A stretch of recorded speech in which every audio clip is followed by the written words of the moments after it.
ഗുരുപരമ്പരയെ സ്മരിച്ചുകൊണ്ട് നമ്മുടെ ചർച്ച ആരംഭിക്കുകയാണ്.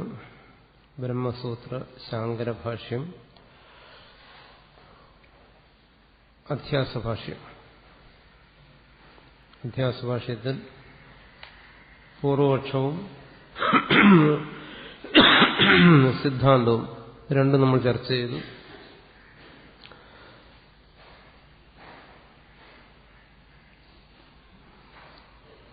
ഞാനൊന്ന് വായിക്കാം. യുഷ്മത് അസ്മത് പ്രത്യഗോചരയോ വിഷയവിഷയിണോ തമപ്രകാശവത് വിരുദ്ധ സ്വഭാവയോ ഇതരേതരഭാവ അനുപത്തൗ സിദ്ധായാം തദ്ധർമാണാം അപി സുതരാം ഇതരേതരഭാവ അനുപത്തി ഇത്യതോ അസ്മത് പ്രത്യഗോചരേ വിഷയിണി ചിദാത്മകേ യുഷ്മത് പ്രത്യഗോചരസ്യ വിഷയസ്യ തദ്ധർമാണാം ച അധ്യാസഃ തദ്വിപര്യേണ വിഷയിണഃ തദ്ധർമാണാം ച വിഷയേ അധ്യാസോ മിഥ്യേതി ഭവിതും യുക്തം. തഥാപി അന്യോന്യസ്മിൻ അന്യോന്യാത്മകതാം അന്യോന്യധർമാംശ്ച അധ്യസ്യ ഇതരേതര അവിവേകേന അത്യന്തവിവിക്തയോ ധർമ്മധർമ്മിണോ മിഥ്യാജ്ഞാനനിമിത്തഃ സത്യാനുഹൃതയം മിഥുനീകൃത്യ അഹമിദം മമേദം ഇതി നൈസർഗികോ അയം ലോകവ്യവഹാരഃ. ഇതിന്റെ അർത്ഥം വ്യക്തമായിരിക്കുമെന്നാണ് ഞാൻ കരുതുന്നത്.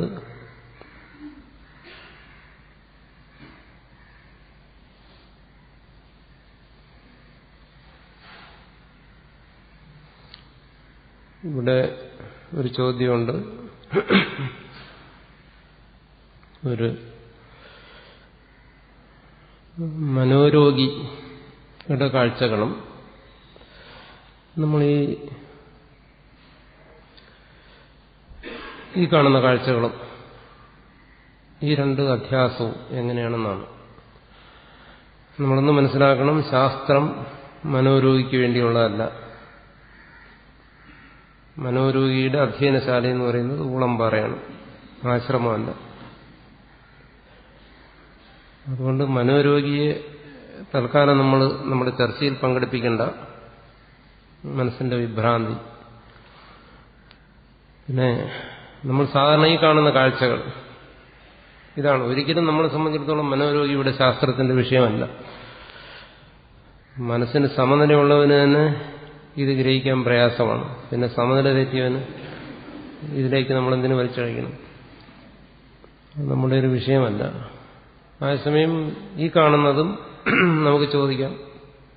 ഈ കാണുന്ന കാഴ്ചകളും സ്വപ്നത്തിലെ കാണുന്ന കാഴ്ചകൾ, അല്ലെങ്കിൽ ഈ തലത്തിൽ തന്നെ ഇതിനെ വ്യാവഹാരിക തലമെന്ന് പറയും.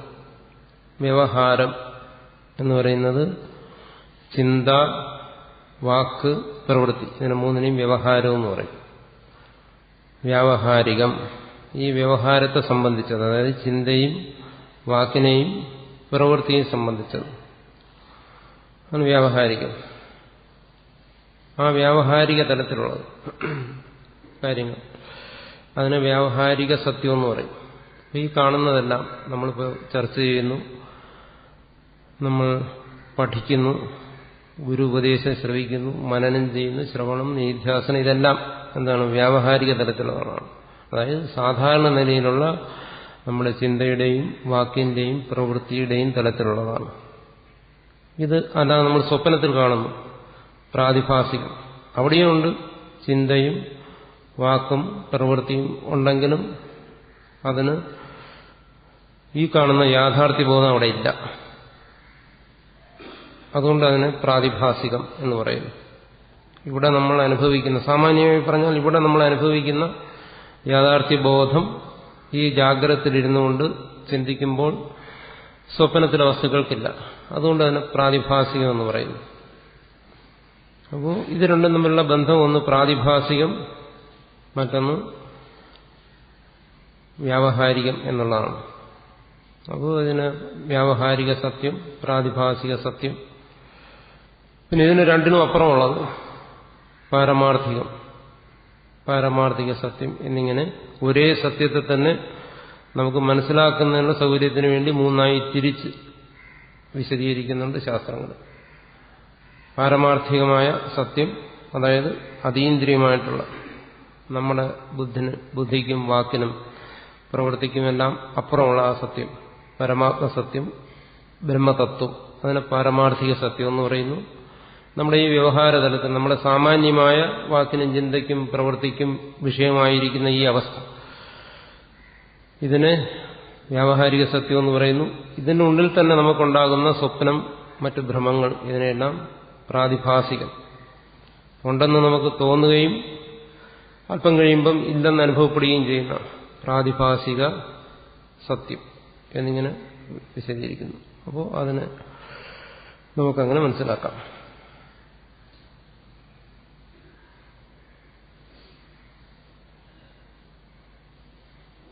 ഇവിടെ ഈ വ്യാവഹാരിക സത്ത ഈശ്വരന്റെ അധ്യാസമാണോ എന്നാണ് ചോദിക്കുന്നത്. ഈശ്വരൻ അധ്യാസമില്ല, ഈശ്വരൻ അധ്യാസമില്ല, ജീവന്മാർക്കാണ് അധ്യാസം. അതും അജ്ഞാനികൾ എന്ന് പറയുന്ന സാധാരണ ജീവന്മാർക്ക്. കഴിഞ്ഞ ദിവസം ഒരാൾ ചോദിച്ചു, മുക്തൻ അധ്യാസമുണ്ടോ? ഇല്ല, മുക്തൻ അധ്യാസമില്ല, ഭ്രാന്തിയില്ല. അതേസമയം മുക്തനല്ലാത്ത ജീവന്മാർക്ക്, ആർക്കാണോ ഈ അധ്യാസത്തെക്കുറിച്ച് സംശയമുള്ളത്, അവർക്കാണ് അധ്യാസം. അധ്യാസം ഉണ്ടോ ഇല്ലയോ, ഈ സംശയം ചോദിക്കുന്ന ആളിനാണ് അധ്യാസം. അല്ല, ഈശ്വരന് നമ്മുടെ ദോഷങ്ങളൊന്നും ഒരിക്കലും ഈശ്വരന് കെട്ടിവെക്കരുത്, അതെല്ലാം നമ്മൾ സ്വയം ഏറ്റെടുക്കുക. ഈശ്വരന് അങ്ങനെ അധ്യാസമില്ല, ജീവന് തന്നെയാണ് അധ്യാസം എന്ന് പറയുന്നത്.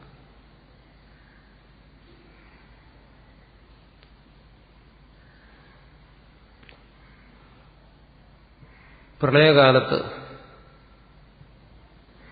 അതായത് ഇതെല്ലാം വിലയിക്കുന്ന ഒരു അവസ്ഥയെക്കുറിച്ച് പറയുന്നുണ്ട്.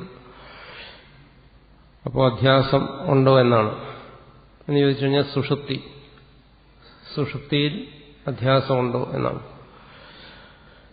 അപ്പൊ സുഷുപ്തിയിൽ എന്തെങ്കിലും ഉണ്ടോ എന്ന് ചോദിക്കുന്നത് ഏതുപോലെ എന്ന് ചോദിച്ചു കഴിഞ്ഞാൽ ഞാനിപ്പോൾ ചോദിക്കുകയാണ്, ഇതിനകത്ത് എന്താ ഉള്ളതെന്ന് ചോദിച്ചാൽ എന്ത് സമാനം പറയും?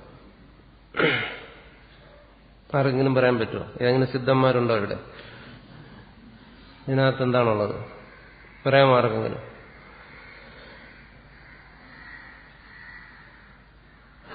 ആർക്കും പറയാൻ പറ്റത്തില്ല. വേണമെങ്കിൽ ഊഹിച്ച് പറയാം, എന്തെങ്കിലും ഉണ്ടെന്ന് ഊഹത്തിൽ പറയാം, പക്ഷെ ശരിക്കും പറയാൻ പറ്റത്തില്ല. എന്തുകൊണ്ടാണ്? ഉണ്ട് ഇല്ല എന്ന് പറയുന്ന ഈ വ്യവഹാരങ്ങൾ ഇത് ആപേക്ഷികമാണ്. ആപേക്ഷികമായ ഒരു തരത്തിൽ മാത്രമേ ഉണ്ടെന്നോ ഇല്ലെന്നോ നമുക്ക് പറയാൻ പറ്റൂ ഏതെങ്കിലും ഒരു കാര്യത്തെപ്പറ്റി.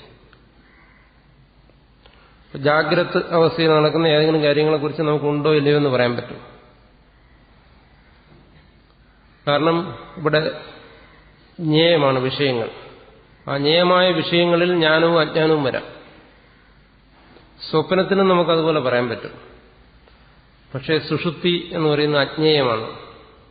സുഷുപ്തിയെക്കുറിച്ച് നമ്മൾ ആരും സുഷുപ്തിയിൽ ചർച്ച ചെയ്യാറില്ല. ആരെങ്കിലും ചർച്ച ചെയ്തിട്ടുണ്ടോ? സുഷുപ്തി എന്താണ്? സുഷുപ്തിയിൽ ചർച്ച ചെയ്തിട്ടുണ്ടോ? ഇല്ല, അത് സാധ്യമല്ല. പിന്നെ സുഷുപ്തിയെക്കുറിച്ച് നമ്മൾ ചെയ്യുന്ന എപ്പോ? ജാഗ്രതയിലിരുന്നാണ് ചർച്ച ചെയ്യുന്നത്. ജാഗ്രതയിലിരുന്ന് അജ്ഞേയമായ സുഷുപ്തിയെക്കുറിച്ച് ചർച്ച ചെയ്യുന്നു.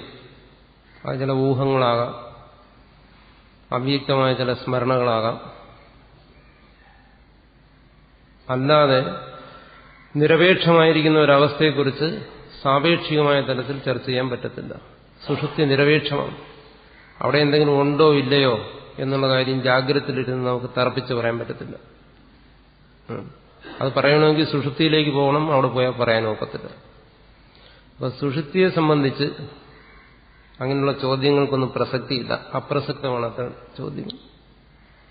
അതുകൊണ്ട് തന്നെ ഈ സുഷുപ്തിയിലെ കാര്യങ്ങളെക്കുറിച്ച് ഉള്ള വിവാദങ്ങൾ അനാദികാലം മുതലേ നടന്നുകൊണ്ടിരിക്കുകയാണ്. അനന്തമായി അത് തുടർന്നുകൊണ്ടിരിക്കും. സുഷുപ്തിയിൽ ജ്ഞാനമുണ്ടോ അജ്ഞാനമുണ്ടോ അധ്യാസമുണ്ടോ ഇല്ലയോ, ഇതെല്ലാം ശാസ്ത്രകാരന്മാർക്ക് വിഭിന്നമായ അഭിപ്രായങ്ങളാണ്, ഒരിക്കലും സമന്വയിപ്പിക്കാൻ കഴിയാത്ത അഭിപ്രായങ്ങൾ. കാരണം അത് ഉണ്ടെന്നും ഇല്ലെന്നും തീരുമാനിക്കുന്ന ഒരു ജാഗ്രതയിലിരുന്നു കൊണ്ട് ഉണ്ടോ ഇല്ലയോ എന്ന് സുഷുപ്തിയെക്കുറിച്ച് നമുക്ക് ചർച്ച ചെയ്ത് തീരുമാനിക്കാൻ സാധ്യമല്ല, അജ്ഞേയമാണ്. ഒരു കാര്യം നമുക്ക് ഉറപ്പാണ്, ഉറങ്ങിയതിന് ശേഷം പിന്നെ നമ്മളൊന്നും അറിഞ്ഞില്ല. ഒന്നും അറിയാതിരിക്കുന്ന ആ അവസ്ഥയെക്കുറിച്ച് പിന്നെ ഉണർന്നതിന് ശേഷം അവിടെ എന്തുണ്ട് എന്തില്ല എന്ന് വിവാദം നടത്തുന്നതിന് ഒരർത്ഥമില്ല.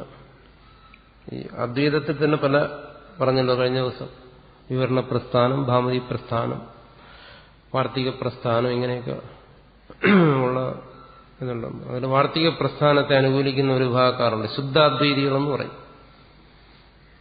മിക്കവാറും പേര്, ചിലരെങ്കിലും അവരുടെ പുസ്തകങ്ങളൊക്കെ വായിച്ചിരിക്കും. സുഷുപ്തിയിൽ അജ്ഞാനം ഇല്ല എന്ന് വാദിക്കുന്നവരാണ്, സുഷുപ്തിയിൽ അജ്ഞാനം നിലനിൽക്കുന്നില്ല. ഇനി വേറെ വിഭാഗക്കാരുണ്ട്, അവര് സുഷുപ്തിയിൽ അജ്ഞാനം നിലനിൽക്കുന്നു എന്ന് വാദിക്കുന്നവരുണ്ട്. അപ്പോൾ ഇത്തരം വാദവിവാദങ്ങളിൽ തീരാത്തതാണ്, ഇതിലേക്ക് നമ്മൾ കടക്കാതിരിക്കുന്നതാണ് നമ്മുടെ ആരോഗ്യത്തിന് നല്ലത്. അല്ലെങ്കിൽ വെറുതെ പ്രയത്നം വ്യർത്ഥമാകും. അതുകൊണ്ട് അവിടെ അതിനെക്കുറിച്ച് കൂടുതൽ ചിന്തിക്കേണ്ട എന്നർത്ഥം. അത് എന്താണ്, നിരപേക്ഷമായൊരു തലമാണ്. സാപേക്ഷികമായ വിവാദങ്ങൾ അവിടേക്ക് നമ്മൾ വലിച്ചഴക്കേണ്ട കാര്യമില്ല, അത് പ്രയോജനരഹിതമാണ് എന്നർത്ഥം.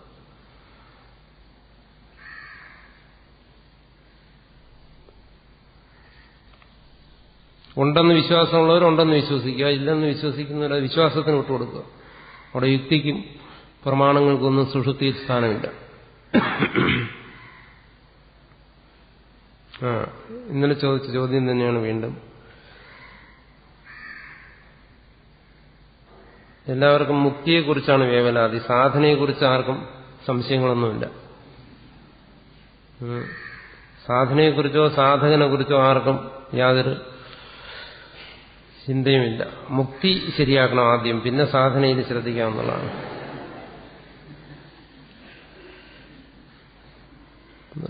മുക്തിയെക്കുറിച്ചുള്ള എല്ലാ സംശയങ്ങളും തീർത്തതിന് ശേഷം പിന്നെ നമ്മുടെ സാധനയിൽ ശ്രദ്ധിക്കാവുന്നതാണ്. അതായത് മുക്തൻ അധ്യാസം ഉണ്ടോ എന്നാണ് നമ്മൾ ആദ്യം മനസ്സിലാക്കണം. മുക്തനെക്കുറിച്ച് നമുക്ക് യാതൊരു വേവലാതിയും പെടേണ്ട കാര്യമില്ല. നമ്മൾ നമ്മളെക്കുറിച്ച് വേവലാതിപ്പെട്ടാൽ മതി.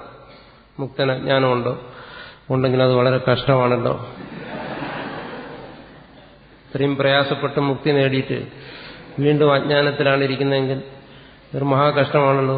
മുക്തനെക്കുറിച്ചാണ് നമുക്ക് ദുഃഖം, നമ്മളെക്കുറിച്ചല്ല. അതിനെക്കുറിച്ച് ചിന്തിച്ച് വേവലാതിപ്പെടേണ്ട കാര്യമില്ല. കാരണം ഇപ്പം നമ്മൾ ഇരുട്ടത്തിരുന്നുകൊണ്ട് വെളിച്ചത്തെക്കുറിച്ച് ചർച്ച ചെയ്യുന്നതിലെന്താ പ്രയോജനം? പ്രത്യേകിച്ച് പ്രയോജനമൊന്നുമില്ല. കാരണം വെളിച്ചം നമുക്ക് പിടികിട്ടത്തില്ല. ഇരുട്ടിലിരുന്നുകൊണ്ട്, കൂരിരുട്ടിലിരുന്നുകൊണ്ട് വെളിച്ചത്തെക്കുറിച്ച് ചർച്ച ചെയ്യുകയാണ്. അതങ്ങനെ ഇരിക്കും, ഇങ്ങനെ ഇരിക്കും എന്ന് ചർച്ച ചെയ്തു കഴിഞ്ഞാൽ ആ ചർച്ച അപൂർണമാകും. നേരത്തെ ഞാൻ പറഞ്ഞില്ലേ, സുഷുപ്തിയെക്കുറിച്ച് ചർച്ച ചെയ്യുന്ന പോലെ ആകും. അപ്പം മുക്തന്റെ ഭാവത്തെക്കുറിച്ച് ബദ്ധന്മാര് ചർച്ച ചെയ്യുന്നതുകൊണ്ട് വ്യക്തത ഉണ്ടാകത്തില്ല. പിന്നെ ചെറിയൊരു നമ്മുടെ മനസ്സിനൊരു സമാധാനം കിട്ടാൻ വേണ്ടി നമുക്ക് എന്തെങ്കിലും പറയാമെന്നുള്ളതേ ഉള്ളൂ. കാരണം ഇത് രണ്ടും ഇരുളും വെളിച്ചവും പോലെ പരസ്പര വിരുദ്ധമായ രണ്ടവസ്ഥകളാണ്. ഒരവസ്ഥയിലിരുന്നു കൊണ്ട് മറ്റൊരവസ്ഥയെ മനസ്സിലാക്കാൻ പറ്റത്തില്ല. ഞാൻ പല്ലുവേദനയുടെ ഉദാഹരണം പറഞ്ഞല്ലോ. പല്ലുവേദന വന്നു കഴിഞ്ഞാൽ പിന്നെ അതിന് ഗുരുവിന്റെ സഹായം ആവശ്യമില്ല അതിനെ മനസ്സിലാക്കാൻ, സ്വയം മനസ്സിലായിക്കോളും. അതുപോലെ മുക്തി ഇതെത്തുമ്പോൾ മാത്രമേ ഈ മുക്തനെക്കുറിച്ചുള്ള സംശയങ്ങളെല്ലാം തീരത്തുള്ളൂ. എന്നാലും ശാസ്ത്രങ്ങളിൽ മുക്ത അവസ്ഥയെക്കുറിച്ചൊക്കെ വിശദീകരിക്കുന്നുണ്ട്. നമുക്കൊരു ഏകദേശ രൂപം തരാൻ വേണ്ടി സ്ഥിതപ്രജ്ഞ ലക്ഷണം, ഗുണാതീത ലക്ഷണം എല്ലാം ഗീതയിലും മറ്റും പറയുന്നുണ്ടല്ലോ. നമുക്കൊരു സാമാന്യ ധാരണ, അതായത് ഒരു ലക്ഷ്യബോധം ഉണ്ടാക്കുന്നതിന് വേണ്ടി, നമുക്കൊരു സാധാരണ ബോധം ഉണ്ടാക്കുന്നതിന് വേണ്ടി നമുക്ക് പറഞ്ഞു തരികയാണ്. അതെല്ലാം ആ മുക്തന്റെ ലക്ഷണങ്ങളെല്ലാം സാധകന്റെ സാധനയായി ഉപയോഗിക്കണമെന്നും ഗീതയുടെ സ്ഥിതപ്രജ്ഞ ലക്ഷണത്തിന്റെ ഭാഷ്യത്തിന്റെ ആമുഖത്തിൽ ശങ്കരാചാര്യസ്വാമികൾ പറയുന്നുണ്ട്. എവിടെയെല്ലാം മുക്തന്റെ ലക്ഷണം പറയുന്നുണ്ടോ അതെല്ലാം സാധകന് സാധനയായിട്ട് അതിനെ ഉപയോഗിക്കാൻ വേണ്ടി പറയുകയാണ്. അതുകൊണ്ട് അതിനെ സംബന്ധിച്ച് പൂർണ്ണമായ സംശയം തീർത്തു തരാൻ ആർക്കും സാധ്യമല്ല. അത് സ്വയം മുക്തി നേടുക, ആ സംശയം പരിഹരിക്കാൻ. അതല്ല വേറെ വഴിയില്ല. അതുകൊണ്ട് എത്രയും പെട്ടെന്ന് സാധനങ്ങളിൽ ശ്രദ്ധിക്കുക. ശ്രദ്ധിച്ചിട്ട് ആ സാധനകളിലൂടെ മുക്തി നേടുക. മുക്തി നേടി ഈ സംശയം പരിഹരിക്കുക. എന്നാൽ ശാസ്ത്രത്തിൽ പറയുന്നത് ഇങ്ങനെയാണ്. എന്താണ്? മുക്തന് അധ്യാസമില്ല എന്നാണ്. മുക്തന് ലേശം പോലും അജ്ഞാനമില്ലെന്നാണ്. ദഗ്ധ്വാ ജ്ഞാനാഗ്നിനാ സർവം, സർവം ജ്ഞാനാഗ്നിനാ ദഗ്ധ്വ, സർവവും സർവകർമ്മങ്ങളെയും ആഗാമി സഞ്ചിത പ്രാരബ്ധ കർമ്മങ്ങളെ സർവത്തിനെയും ജ്ഞാനാഗ്നിനാ ദഗ്ധ്വ, ജ്ഞാനാഗ്നി കൊണ്ട് ദഹിപ്പിച്ച്, ഉദ്ദിശ്യ ജഗതാം ഹിതം, ജഗതാം ഹിതം ഉദ്ദിശ്യ, ജഗത്തിന്റെ ഹിതത്തെ നന്മയെ ലക്ഷ്യമാക്കി, കരോതി വിധിവത് കർമ്മ, വിധി അനുസരിച്ച് ലോക നിയമമനുസരിച്ച് കർമ്മ കരോതി. ആര്? ബ്രഹ്മവിദ് ബ്രഹ്മണി സ്ഥിത, ബ്രഹ്മസ്ഥിതനായ ബ്രഹ്മനിഷ്ഠനായ ബ്രഹ്മജ്ഞാനി മുക്തൻ എന്നാണ് മുക്തന്റെ ലക്ഷണത്തെക്കുറിച്ച് ഒരു ആചാര്യം പറഞ്ഞിരിക്കുന്നത്. അതായത് സർവത്തെയും അജ്ഞാനത്തെ, കർമ്മത്തെ അജ്ഞാനസഹിതമായി, അതിന്റെ കാരണമായ അജ്ഞാനത്തോടുകൂടി സർവത്തെയും ഇനിയാൾ ദഹിപ്പിച്ച് എന്നർത്ഥം. അപ്പൊ പിന്നെ അവിടെ അധ്യാസമോ അജ്ഞാനമോ ഒന്നും തന്നെയില്ല. ഇതെല്ലാത്തിനെയും ദഹിപ്പിച്ച് വിധി അനുസരിച്ച് ലോക നന്മയ്ക്ക് വേണ്ടി മുക്തൻ പ്രവർത്തിക്കുന്നു എന്നാണ് മുക്തനെ കുറിച്ച് പറഞ്ഞിരിക്കുന്നത്. അതുകൊണ്ട് അവിടെ അജ്ഞാന ലേശം പോലുമില്ല. പിന്നെ നമുക്ക് സംശയം വരുന്നത്, ഇവിടെ ക്ലാസ്സിൽ പറഞ്ഞു, അധ്യാസത്തിന്റെ സ്വരൂപം, നിമിത്തം, ഫലം. അത് പറഞ്ഞു. അധ്യാസത്തിന്റെ ഫലം എന്ന് പറയുന്നത് വ്യവഹാരമാണെന്ന് പറഞ്ഞു. സ്വരൂപം പറഞ്ഞു എന്താണ്? പരസ്പര സത്യാനന്ദങ്ങളുടെ താതാത്മ്യം, അതാണ് അതിന്റെ സ്വരൂപം എന്ന് പറഞ്ഞു. അതിന്റെ നിമിത്തമായി പറഞ്ഞു എന്താണ്? ഇതരേതര അവിവേകം, മിഥുനീകരണം, അതിനെ തുടർന്ന് വരുന്ന ഇതരേതര അവിവേകം, സത്യാനന്ദങ്ങളുടെ താതാത്മ്യം, വ്യവഹാരം. അപ്പൊ നമുക്ക് സംശയം വരാൻ കാരണം മുക്തനിലും വ്യവഹാരം കാണുന്നുണ്ട്. വ്യവഹാരം എന്ന് പറഞ്ഞാൽ നേരത്തെ പറഞ്ഞു എന്താണ്? ചിന്തയും വാക്കും പ്രവൃത്തിയും എല്ലാം വ്യവഹാരമാണ്. മുക്തനിലും കാണുന്നുണ്ട് വ്യവഹാരം. അപ്പോൾ നമ്മൾ സ്വാഭാവികമായിട്ട് സംശയിക്കുന്നു, ഫലം കാണുന്നുണ്ടെങ്കിൽ എന്താണ്? അതിന്റെ സ്വരൂപവും കാരണവും കാണണമല്ലോ. ഇതരേതര താതാത്മ്യവും അതിന് കാരണമായിരിക്കുന്ന ഇതരേതര അവിവേകവും മിഥുനീകരണവും എല്ലാം മുക്തനിൽ സംഭവിക്കണമല്ലോ. അങ്ങനെ അല്ലാതെ എങ്ങനെ ഫലം സംഭവിക്കും എന്നായിരിക്കാം ഈ ചോദ്യം ചോദിക്കുന്ന ആളുടെ മനസ്സിൽ വന്നിരിക്കുന്ന സംശയം. പക്ഷെ മുക്തനെ സംബന്ധിച്ചിടത്തോളം മുക്തന്റെ പ്രവൃത്തിയെ പ്രവൃത്തിയായി ഗണിക്കാൻ പാടില്ല എന്നാണ് ഗീതയുടെ ഭാഷ്യത്തിൽ, ശാങ്കരഭാഷ്യത്തിൽ ഈ കാര്യം വ്യക്തമാക്കുന്നുണ്ട്. കാരണം അവിടെ കർമ്മയോഗം ചർച്ച ചെയ്യുന്നുണ്ട്. മുക്തന്റെ വ്യവഹാരങ്ങളെയൊന്നും വ്യവഹാരമായി ഗണിക്കാൻ പാടില്ല എന്നാണ്. അപ്പൊ മുക്തനെ സംബന്ധിച്ചിടത്തോളം വാസ്തവത്തിൽ വ്യവഹാരമില്ല. ആരോപിത ദൃഷ്ടിയിൽ, അതായത് അജ്ഞാനികളുടെ ആരോപിത ദൃഷ്ടിയിൽ മുക്തനിൽ വ്യവഹാരങ്ങൾ ആരോപിക്കുകയാണ്. വാസ്തവത്തിൽ അവിടെ ഇല്ല എന്നർത്ഥം. ആ ഇല്ലായ്മ മുക്തന് മാത്രം ബോധ്യപ്പെടുന്നതാണ്. ബദ്ധനായിരിക്കുന്നവൻ അത് ബോധ്യപ്പെടുന്നില്ല എന്നുള്ളതേ ഉള്ളൂ. അതാണ് മുക്താവസ്ഥ എന്ന് പറയുന്നത്. നമ്മൾക്കില്ലാത്ത ഒരവസ്ഥ ഉണ്ടായിരിക്കുന്നതാണല്ലോ മുക്താവസ്ഥ എന്ന് പറയുന്നത്. അപ്പോൾ ആ മുക്തനെ സംബന്ധിച്ചിടത്തോളം അവിടെ വ്യവഹാരം വാസ്തവത്തിൽ സംഭവിക്കുന്നില്ല. പിന്നെ അതിന് ശാസ്ത്രത്തിൽ ബാധ്യത അനുവൃത്തി എന്നും മറ്റും പലതരത്തിലുള്ള സമാധാനങ്ങൾ ഇതിന് പറയുന്നുണ്ട്. അവിദ്യാലേശാനുവൃത്തി, ഇങ്ങനെ പലതരത്തിൽ സാങ്കേതികമായതിനൊക്കെ വിവരിക്കുന്നുണ്ട്. അത് അത്തരം ഗ്രന്ഥങ്ങളിൽ നിന്ന് നമ്മൾ വിശദമായി മനസ്സിലാക്കണം. സിദ്ധാന്തലേശ സംഗ്രഹം പോലെയുള്ള ഗ്രന്ഥങ്ങളിലൊക്കെ ഈ അവസ്ഥയെക്കുറിച്ച് വളരെ വിശദമായി ചർച്ച ചെയ്യുന്നുണ്ട്. അപ്പോൾ അവിടെ നമുക്ക് മനസ്സിലാക്കാനുള്ള ഇതാണ്, അതില്ല. എന്നാലും നമ്മൾ സാധാരണ ഉദാഹരണങ്ങൾ പറയാറുണ്ടല്ലോ, മുക്തൻ വറുത്ത വിത്ത് പോലെയാണ്. കാഴ്ചയിൽ വിത്താണ്, പക്ഷെ അതിന് ബീജശക്തിയില്ല. അല്ലെങ്കിൽ കരിഞ്ഞ കയറ് പോലെയാണ്. കാഴ്ചയിൽ കയറുപോലെ ഇരിക്കുന്നു, പക്ഷെ അതിനെ ബന്ധിക്കുന്നതിന് എടുത്ത് കെട്ടാനൊക്കത്തില്ല. അത് പറന്നു പോകും, കാറ്റത്ത് പറന്നു പോകും. കരിഞ്ഞ വസ്ത്രം പോലെയാണ്. കാഴ്ചയിൽ അത് വസ്ത്രം പോലെ ഇരിക്കുന്നു, പക്ഷെ അതിൽ തണിയാനൊക്കത്തില്ല. വസ്ത്രത്തിന്റെ രൂപത്തിലിരിക്കുന്നു. അപ്പോൾ അവരുടെ മുക്തന്മാരുടെ പ്രവൃത്തികളിൽ ആ രീതിയിലാണ്. അതിന് അജ്ഞാനത്തിന്റെയോ, അതായത് വ്യവഹാരം അല്ല അത്. അതുകൊണ്ടത് അധ്യാസത്തിന്റെ ഫലമായ വ്യവഹാരമല്ല. അത് അധ്യാസ ഫലമായിരിക്കുന്ന വ്യവഹാരമല്ല, അത് തന്നെ നമുക്ക് പറയാം എന്താണ് വ്യവഹാരഛായ എന്ന് വേണമെങ്കിൽ പറയാം. വ്യവഹാരം പോലെ തോന്നുന്നതാണത്, പ്രവൃത്തി പോലെ തോന്നുന്നതാണ്. വാസ്തവത്തിലുള്ള പ്രവൃത്തി അവിടെ ഇല്ല എന്നാണ്. അതുകൊണ്ട് ലേശം പോലും മുക്തന് അജ്ഞാനമില്ല, അധ്യാസമില്ല, ഉണ്ടെങ്കിൽ മുക്തനല്ല എന്നാണ് പറയുന്നത്.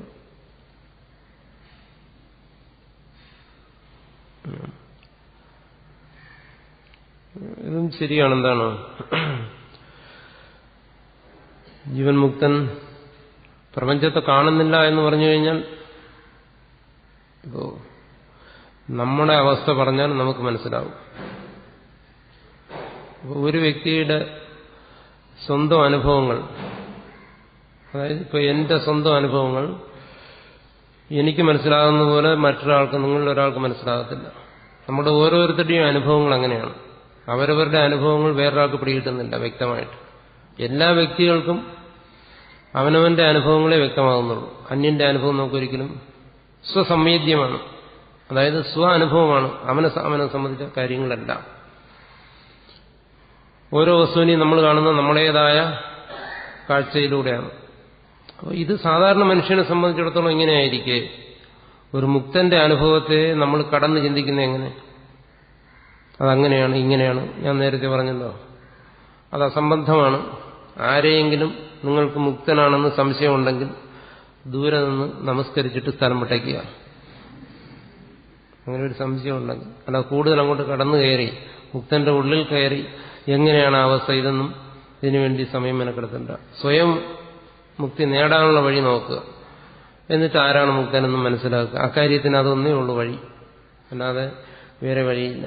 അതുകൊണ്ട് ഈ മുക്തൻ പ്രപഞ്ചത്തെ കാണുന്നുണ്ടോ ഇല്ലയോ എന്നുള്ളതാണ്.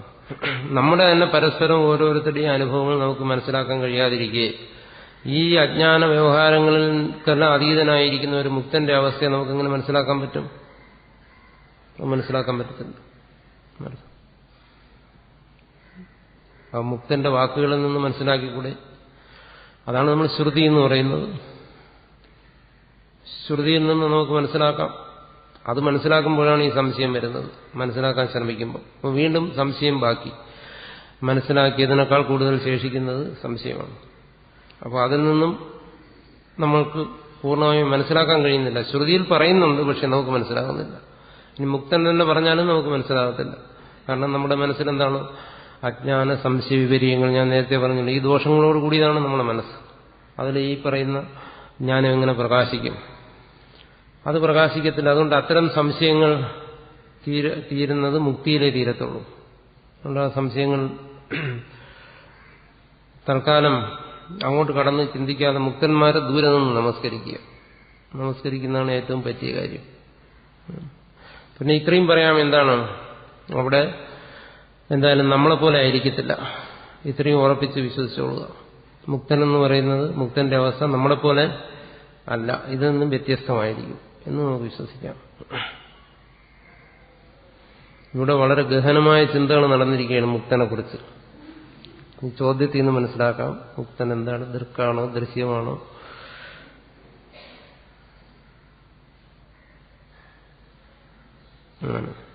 അപ്പോൾ ഇതൊരു പൊതിയ തേങ്ങയാണ് എന്ന് വേണമെങ്കിൽ പറയാം, നമ്മളെ ഭാഷയിൽ പറഞ്ഞു.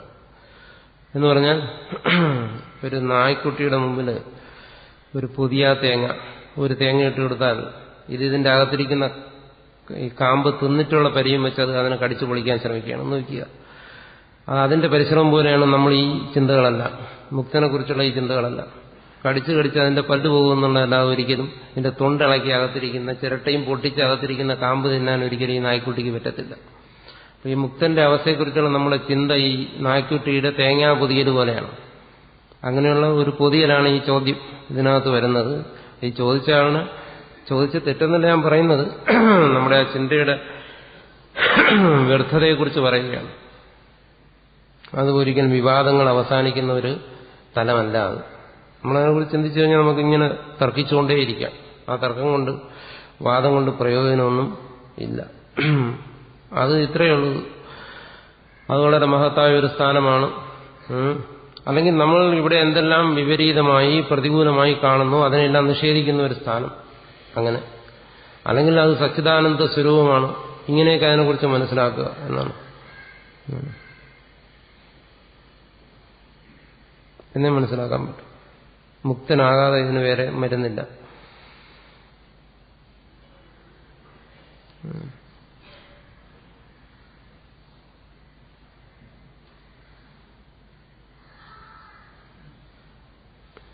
പിന്നെ മുക്തൻ ജഗത്തിനെ കാണുന്നുണ്ടോ എന്ന് ചോദിച്ചു കഴിഞ്ഞാൽ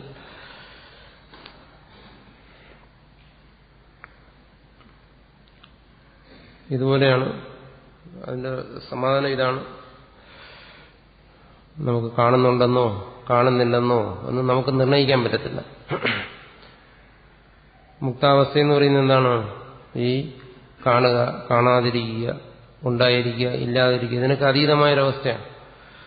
ആ അവസ്ഥയിൽ ഉള്ള കാഴ്ചയെ നമ്മുടെ കാഴ്ചയുമായി താരതമ്യപ്പെടുത്തിയിട്ടാണ് നമ്മൾ ചോദിക്കുന്നത്.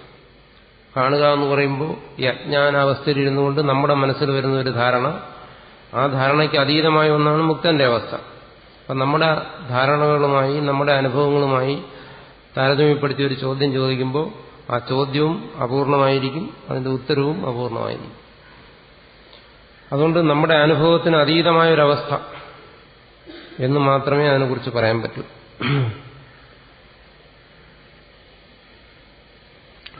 ഇവിടെ ഒരു നല്ല ചോദ്യമാണ് അവസാനം ചോദിച്ചിരിക്കുന്നു.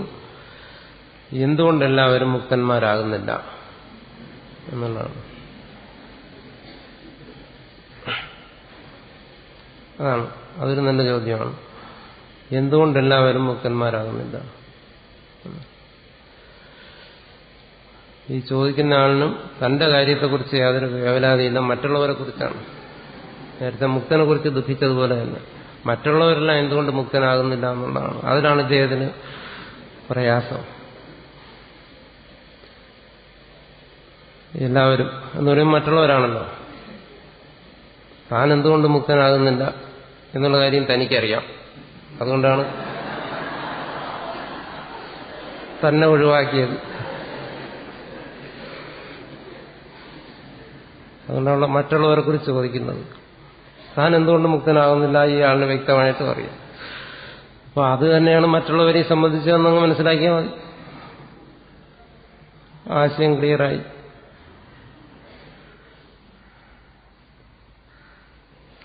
അടുത്ത ചോദ്യം ഇതാണ്. പ്രകൃതിയും പുരുഷവും അനാദിയാണ്. പ്രകൃതിയും പുരുഷൻ. അപ്പോ ഈ അനാദിയായ പ്രകൃതിയെ എങ്ങനെ അധ്യാസം, പ്രകൃതിയിൽ എങ്ങനെ അധ്യാസം നടക്കുന്നു എന്നുള്ളതാണ്. അതാണല്ലോ നമ്മൾ പറഞ്ഞത്. സ്വാഭാവിക ശബ്ദം വ്യാഖ്യാനിച്ചപ്പോൾ പറഞ്ഞു എന്താണ്? നൈസർഗികോയം ലോകവ്യവഹാര. ഇത് നൈസർഗികമാണ്. അധ്യാസം, അതിന്റെ നിമിത്തം, അതിന്റെ ഫലം, സ്വരൂപ നിമിത്ത ഫലങ്ങൾ, ഇത് മൂന്നും അനാദിയാണ്. നൈസർഗികം എന്ന് വെച്ചാൽ അത് സ്വാഭാവികമായി നടക്കുന്നു. സ്വാഭാവികം എന്ന് വെച്ചാൽ അനാദിയും നടത്തും. അനാദിയായി ഇത് നടക്കുന്നുണ്ട്.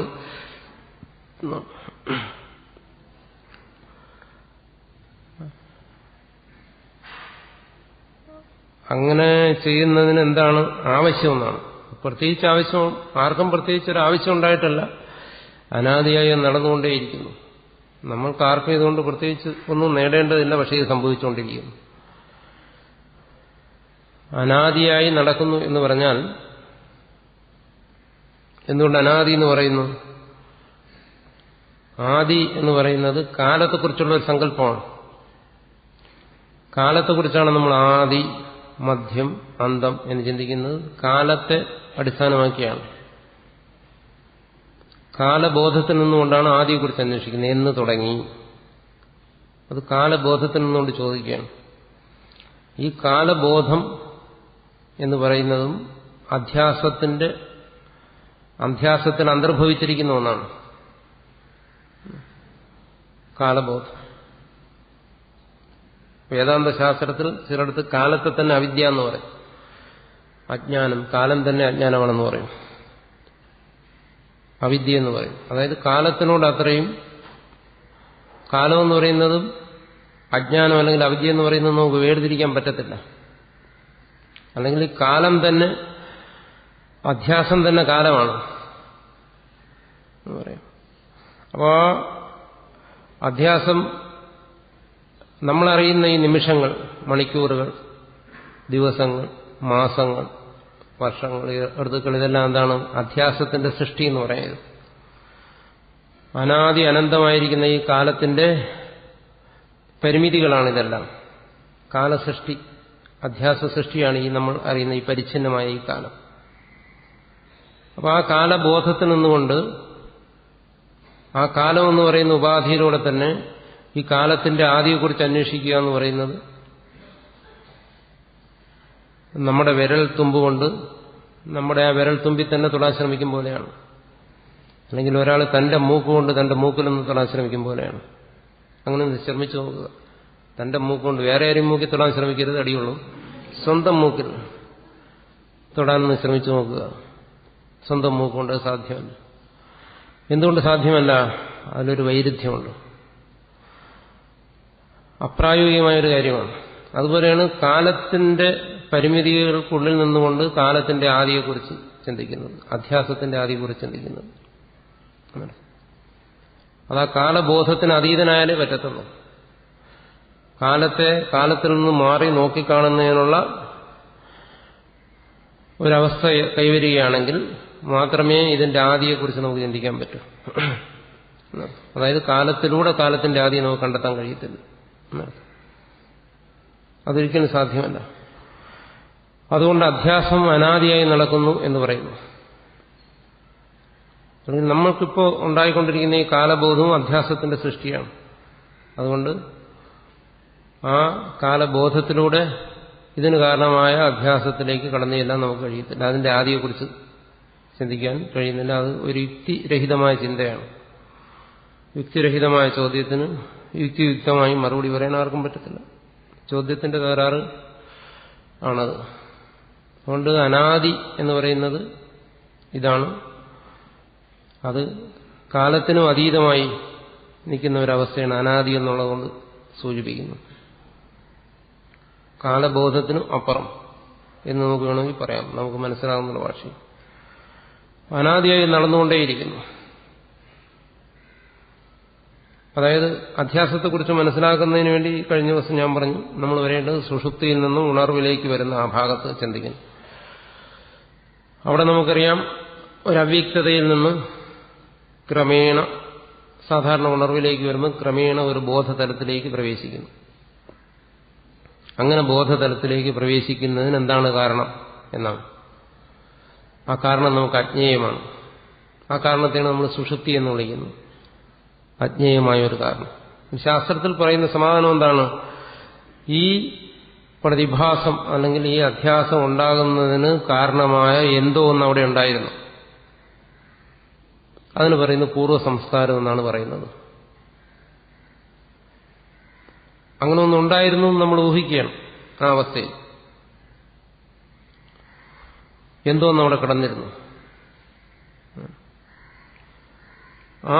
അത് എവിടെ ഉണ്ടായി എന്ന് ചിന്തിക്കുമ്പോൾ നമ്മൾ ആ സുഷുപ്തിയും കടന്ന് വീണ്ടും പിന്നിലേക്ക് പോകുന്നു, പഴയൊരു ജാഗ്രതത്തിലേക്ക്. അപ്പോൾ മുമ്പൊരു ജാഗ്രത, ഒരു സുഷുപ്തി, വീണ്ടും ജാഗ്രത. നമ്മളിന്ന് ജാഗ്രതയിലിരുന്നു കൊണ്ട് അധ്യാസത്തെക്കുറിച്ച് ചിന്തിക്കുമ്പോൾ നമ്മുടെ പിന്നിലൊരു സുഷുപ്തിയും ആ സുഷുപ്തിക്ക് പിന്നിൽ മറ്റൊരു ജാഗ്രത നമ്മൾ കാണുന്നുണ്ട്.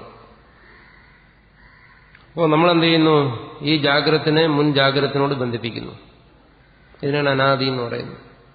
ആ ജാഗ്രതത്തിനെ അതിന് മുമ്പിലുള്ള ജാഗ്രതത്തിനോട് ബന്ധിപ്പിക്കുന്നു. ഈ ജാഗ്രതയിലിരുന്നു കൊണ്ട് ആ ജാഗ്രതത്തിനെ അതിന് മുമ്പിലുള്ള ജാഗ്രതത്തിനോട് ബന്ധിപ്പിക്കുന്നു. ഇങ്ങനെ പോയി കഴിഞ്ഞാൽ ഈ ഉണർവിന്റെ ഒരു പ്രവാഹം പിന്നിലേക്ക് കാണാം.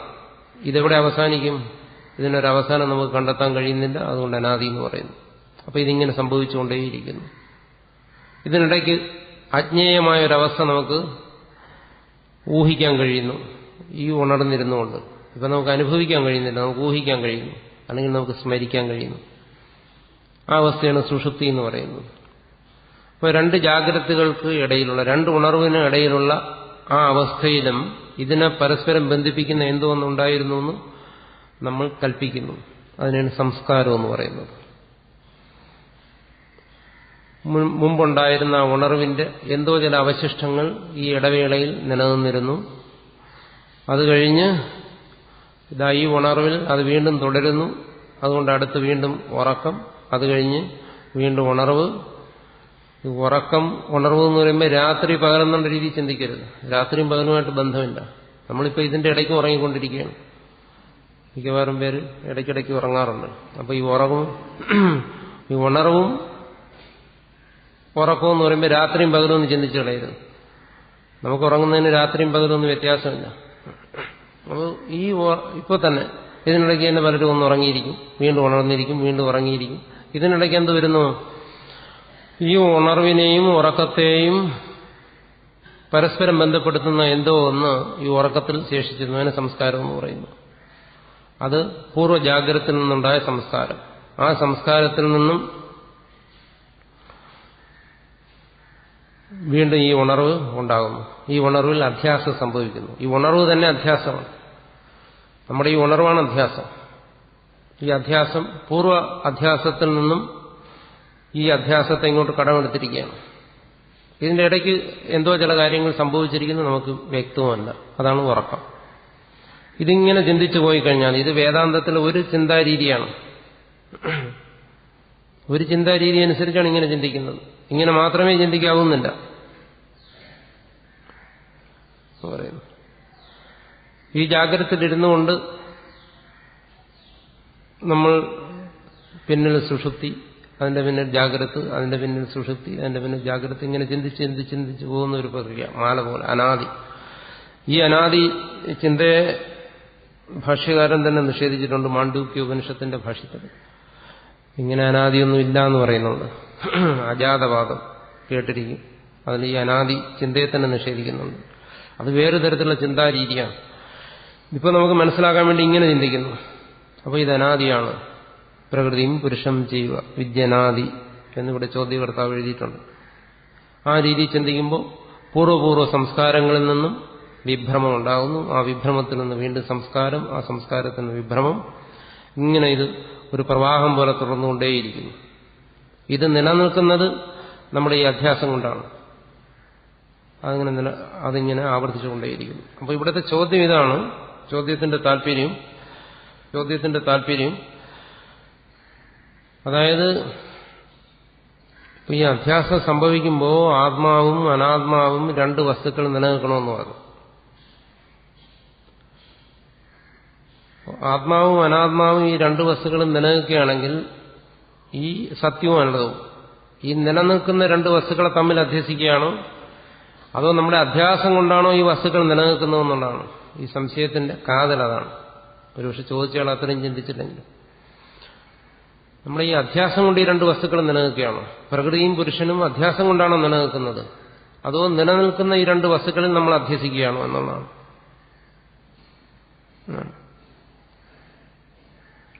രണ്ട് രീതിയിലും ഇതിന് സമാധാനം പറയാം. അതിന് വേദാന്തത്തിൽ അതിൻ്റെതായ ഒരു പരിഭാഷയുണ്ട്. ഒന്നിനെ സൃഷ്ടിവാദമെന്നും വേറൊന്നിനെ ദൃഷ്ടിവാദമെന്നും പറയും. ചുരുക്കത്തിൽ ഇങ്ങനെയാണ്. പുറമേ വസ്തുക്കൾ ഉണ്ട് എന്ന് അംഗീകരിച്ചുകൊണ്ട് ചിന്തിക്കുക. പുറമേ വസ്തു ഉണ്ട്, അതിനെ നമ്മൾ കാണുന്നു എന്ന് പറഞ്ഞു കഴിഞ്ഞാൽ അത് സൃഷ്ടിക്കനുസരിച്ച് നമ്മുടെ അറിവ് എന്ന് വരും. മറിച്ച് നമ്മൾ അറിയുന്നു അതുകൊണ്ട് വസ്തുക്കളുണ്ട് എന്ന് പറഞ്ഞു കഴിഞ്ഞാൽ നമ്മുടെ അറിവിനനുസരിച്ച് വസ്തുക്കൾ നിലനിൽക്കുന്നു എന്ന് പറയും. ഈ രണ്ടു തരത്തിലും ചിന്തിക്കാം. ഇവിടെ ഇപ്പോൾ അനാദിവാദം എന്ന് പറയുമ്പോൾ എന്ത് വരുന്നു? പുറമേ വസ്തു ഉണ്ട്, അവിടെ നമ്മൾ അധ്യസിക്കുന്നു എന്നാണ്. അതായത് ഇവിടെ രണ്ട് പദാർത്ഥങ്ങൾ ഉണ്ട്, വാസ്തവത്തിലല്ല, വാസ്തവത്തിൽ ഒന്നേ ഉള്ളൂ എന്നാണ്. കല്പിതമായി മറ്റൊരു പദാർത്ഥവും നമ്മുടെ മുമ്പിലുണ്ട്. എന്താണ്? അനർത്ഥം. മറ്റൊന്നെന്താണ്? സത്യം. ഇത് രണ്ടിനെയും നമ്മൾ എന്ത് ചെയ്യുന്നു? താതാത്മ്യപ്പെടുത്തുന്നു. ഈ താതാത്മ്യം അനാദിയായി തുടർന്നുകൊണ്ടേയിരിക്കുന്നു എന്നാണ്. അതിൽ അനർത്ഥം ഉണ്ട് എന്ന് പറയുമ്പോൾ നമ്മൾ മനസ്സിലാക്കേണ്ടത് സത്യം നിലനിൽക്കുന്നത് പോലെ അനർത്ഥം നിലനിൽക്കുന്നില്ല. അത് കാൽപ്പനികമായി നിലനിൽക്കുന്നു എന്നേ ഉള്ളൂ. പാരമാർത്ഥികമായി അത് നിലനിൽക്കുന്നില്ല, പാരമാർത്ഥികമായി ഒന്നേ ഉള്ളൂ എന്നാണ്. ഇതൊക്കെ ഈ കാര്യത്തെ ചിന്തിക്കുന്നതിനുള്ള സൗകര്യത്തിന് വേണ്ടി അങ്ങനെ പറഞ്ഞിരിക്കുകയാണ്. ഇത്തരം ചിന്തകളെ പരസ്പരം കൂട്ടിക്കുഴയ്ക്കരുത്. ഇതിനെ വേദാന്തത്തിലെ പ്രക്രിയകൾ, ചിന്താരീതി എന്ന് പറയും. ഭിന്നമായ ചിന്താരീതികളാണ്. അപ്പോൾ ബാഹ്യമായി അതുകൊണ്ടാണ് ഇവിടെ ഭാഷ്യകാരൻ തുടങ്ങുന്നതിന് സത്യാനർദയെ മിഥുനീകൃത്യ. സത്യവും അനർത്ഥവും തമ്മിലൊരു മിഥുനീകരണം സംഭവിക്കുന്നുണ്ട്.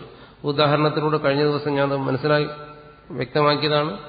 നമ്മുടെ ബോധ തലത്തിൽ, അതായത് നമ്മുടെ മനസ്സിന്റെ തലത്തിൽ സത്യം ആയിരിക്കുന്ന ഇതും അനൃതമായിരിക്കുന്ന രജതവും ഒരുമിച്ച് ചേരുന്നു, സമാവേശിക്കുന്നു. മിഥുനീകരണം അവിടെ സംഭവിക്കുന്നുണ്ട്.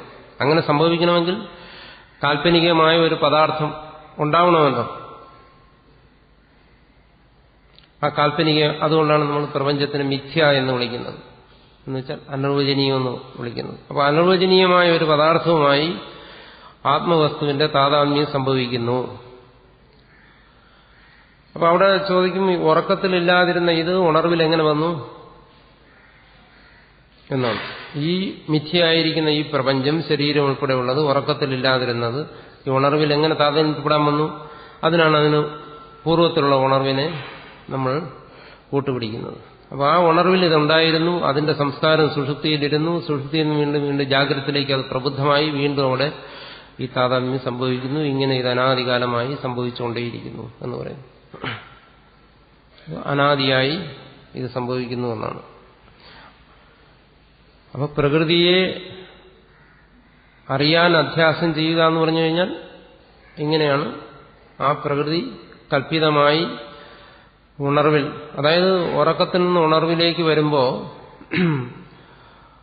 പ്രസുപ്തമായിരിക്കുന്ന വാസനകൾ നമ്മുടെ പ്രാരബ്ധ വിശേഷം കൊണ്ട് അത് ജാഗ്രതായി വരുന്നു. ജാഗ്രതായി വരുമ്പോൾ നമുക്കുണ്ടാകുന്ന അധ്യാസത്തിന്റെ പ്രഥമ സ്ഫുരണമാണ് ഞാനെന്ന ബോധം. അത് കഴിഞ്ഞ ദിവസം പറഞ്ഞു. അതാണ് അധ്യാസത്തിന്റെ പ്രഥമ സ്ഫുരണം. അവിടെ എന്ത് വന്നിരിക്കുന്നു? ചിത്തും ജഡവും താതാത്മ്യപ്പെട്ടിരിക്കുന്നു. അതായത് ചിത്ത് എന്ന് പറയുന്ന ബോധം ഞാനെന്നുള്ള വടിവിൽ സ്ഫുരിക്കുന്നു. ഞാനെന്നുള്ള ബോധത്തിന്റെ ആകാരമാണ് ജഡം. അവിടെ നമുക്ക് അനുഭവപ്പെടുന്ന ആ സ്ഫുരണം, അത് ചിത്ത്. ചിത്ത് പല രീതിയിൽ സ്ഫുരിക്കാം. ചിത്ത് സ്ഫുരിക്കുന്നതാണ്, സ്ഫുരണമാണത്. എന്ത്? ഈ ചിത്തിന്റെ ആ സ്ഫുരണമാണ് അഹം എന്നുള്ളത്. അതാണ് അധ്യാസത്തിന്റെ നമ്മുടെ വ്യക്തമായ അനുഭവം. അതിനു മുമ്പും പലതും സംഭവിക്കുന്നുണ്ട് അവ്യക്തതയിൽ. അതുകൊണ്ടാണ് അവ്യക്തമായ ബോധത്തിൽ നിന്നും ഉണർവിലേക്ക്, വ്യക്തമായ ബോധത്തിലേക്ക്, ഉണർവിലേക്ക് നമ്മൾ കടന്നു വരുന്നത്. ഇവിടെ സാധാരണഗതിയിൽ സ്വാഭാവികമായിട്ടുള്ള ഉണരൽ എന്ന് പറയുന്നതാണ്. ഒരു അവ്യക്തതയിൽ നിന്ന് വ്യക്തതയിലേക്കുള്ള ജീവന്റെ ഒരു തിരിച്ചുവരവാണ്. അപ്പോൾ അവിടെ ഈ പറയുന്ന കാര്യങ്ങളെല്ലാം അധ്യാസ നിമിത്ത സ്വരൂപങ്ങളെല്ലാം അവിടെ സംഭവിക്കുന്നുണ്ട്. ആ അധ്യാസം നമുക്ക് സ്പഷ്ടമാണ്. അധ്യാസം അവ്യക്തമെന്ന് ഞാൻ പറഞ്ഞിട്ടില്ല. കഴിഞ്ഞ ദിവസം ചോദ്യം ചോദിച്ചാണ് അങ്ങനെ ഒരു സംശയം ഉണ്ടായി. അധ്യാസം അവ്യക്തമാണോ എന്ന് ഞാൻ ചോദിച്ചേട്ടെ. അധ്യാസം ഒരിക്കലും അവ്യക്തമല്ല. അധ്യാസം നമുക്ക് വ്യക്തം തന്നെയാണ്. സ്വാനുഭവമാണ് അധ്യാസം. പക്ഷെ അതിന്റെ പ്രാരംഭം നമുക്ക് വ്യക്തമാകുന്നില്ല. അതല്ലേ ഉറക്കത്തിൽ നിന്നും ഉണർവിലേക്ക് വരുന്ന നിമിഷം നമുക്ക് പിടികിട്ടുന്നില്ല. ഒരു അവ്യക്തതയിൽ നിന്ന് കടന്നു വരുന്നു.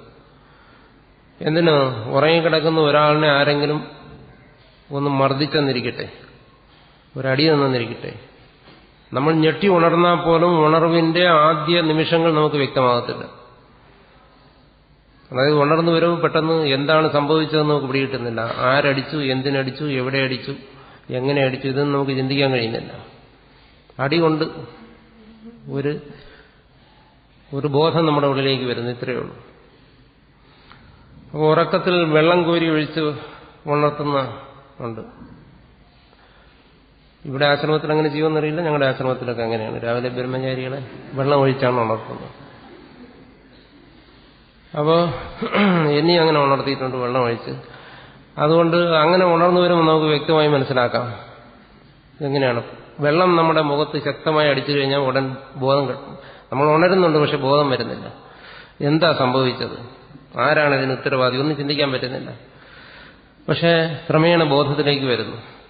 അപ്പോൾ അധ്യാസത്തിന്റെ സൂക്ഷ്മതലങ്ങളിൽ നിന്നും സ്ഥൂലതലങ്ങളിലേക്ക് നമ്മൾ വരികയാണ്. ഇതൊക്കെ സ്വയം മനനം ചെയ്ത് കണ്ടുപിടിക്കേണ്ട കാര്യങ്ങളാണ്, ശാസ്ത്രത്തിന്റെ ഗുരുവിന്റെ സഹായത്തോടുകൂടി പറഞ്ഞു മനസ്സിലാക്കേണ്ട കാര്യങ്ങളല്ല. അപ്പോൾ അവിടെ എന്താണ്? അധ്യാസം നമുക്ക് പ്രത്യേകിച്ച് ചെയ്യേണ്ട കാര്യമില്ല. നമ്മളാരെങ്കിലും മനഃപൂർവ്വം അധ്യാസം ഉണ്ടാക്കുകയല്ല. ഉറങ്ങാൻ നേരത്തെ നമ്മൾ, ഇവിടുത്തെ ചോദ്യം ഇതാണ്, അധ്യാസം ചെയ്യേണ്ട ആവശ്യം എന്താണ്? ആരും ഇവിടെ മനഃപൂർവ്വം അധ്യാസം ചെയ്യുന്നില്ല. അങ്ങനെ സംഭവിച്ചു പോവുകയാണ്. ആരും നമ്മൾ ഉറങ്ങാൻ കിടക്കുന്ന രാവിലെ ഞാൻ അധ്യാസം ചെയ്തുകൊണ്ട് എണീക്കും എന്ന് പറഞ്ഞ് ആരും ഉറങ്ങാറില്ല. സ്വാഭാവികമായി സംഭവിക്കുന്ന ഒരു കാര്യമാണ്. എന്തായാലും നല്ലവണ്ണം ചിന്തിക്കുന്നുണ്ട്. ചിന്തിച്ചാണ് ഈ ചോദ്യങ്ങളെല്ലാം ചോദിച്ചിരിക്കുന്നത് എന്ന് മനസ്സിലാക്കാം.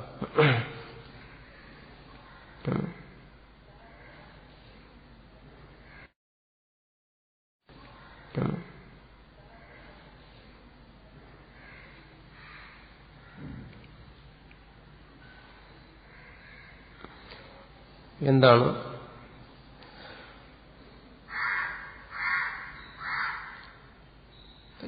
സാക്ഷി എന്ന് പറയുന്നത് ആരെയാണ്? സാക്ഷി എന്ന് പറയുന്ന ആരെയാണ് നമുക്കറിയാം. സാക്ഷി എന്ന് പറയുന്നത് ഒരു കേസിൽ വാദിയും കാണും പ്രതിയും കാണും. വാദിയും പ്രതിയും അല്ലാതെ വാദിക്ക് വേണ്ടിയോ പ്രതിക്ക് വേണ്ടിയോ സംസാരിക്കുന്ന ആളിനെയാണ് സാക്ഷി എന്ന് പറയുന്നത്. ഇവിടെയും സാക്ഷി എന്ന് പറയുന്ന അതേ അർത്ഥം തന്നെ. വാദിയുമല്ല പ്രതിയുമല്ല. അതായത് ഈ പ്രപഞ്ചത്തിലെ ദ്വന്ദ്വങ്ങൾ, അതാണ് വാദിയും പ്രതികളും. ഈ ദ്വന്ദ്വങ്ങളിൽ നിന്ന് മാറി നിന്ന് ഈ ദ്വന്ദ്വങ്ങളെല്ലാം അറിഞ്ഞുകൊണ്ടിരിക്കുന്ന ചൈതന്യ വസ്തു, അതിനാണ് സാക്ഷി എന്ന് പറയുന്നത്. സാമാന്യമായിട്ട് പറഞ്ഞാൽ അതിന് നമ്മൾ വേദാന്തത്തിൽ ഉയർന്നു പഠിക്കുമ്പോൾ അതിന് അതിന്റെ പരിഭാഷകളെല്ലാം ഉണ്ട്.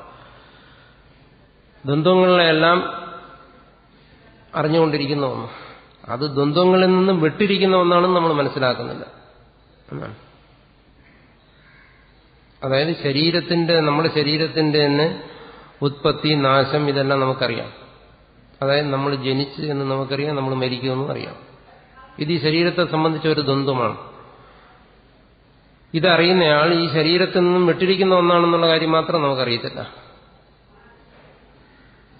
ആ ശരീരത്തിൽ നിന്നും വിട്ടിരിക്കുന്ന ഒരു ചൈതന്യമാണത്തിനാണ് ഈ ബോധം വരുന്നത്. ഈ ശരീരം ഉണ്ടായി, ഇത് നാളെ നശിക്കും.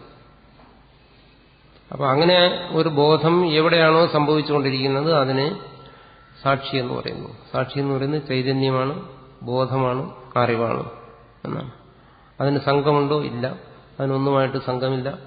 സംഘമുണ്ടെന്ന് നമ്മൾ കൽപ്പിക്കുന്നു.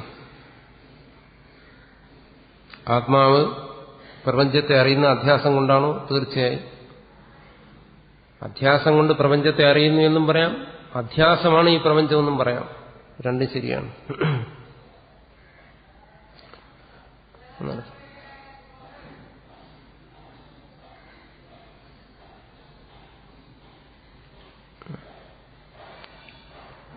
അതായത് അറിവുണ്ടാകുന്നത് വൃത്തി രൂപത്തിലാണ്.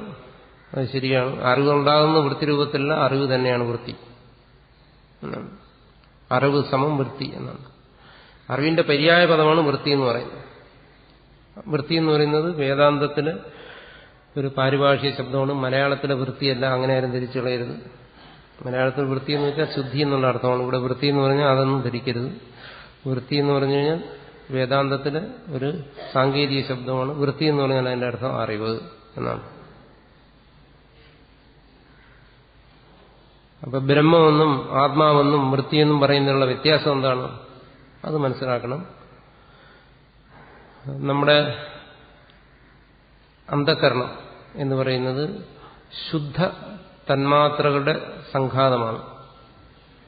ശുദ്ധ തന്മാത്രകൾ എന്ന് പറയുന്നത് പഞ്ചഭൂതങ്ങൾ. ശുദ്ധ തന്മാത്രകളെന്ന് പറയുന്നു.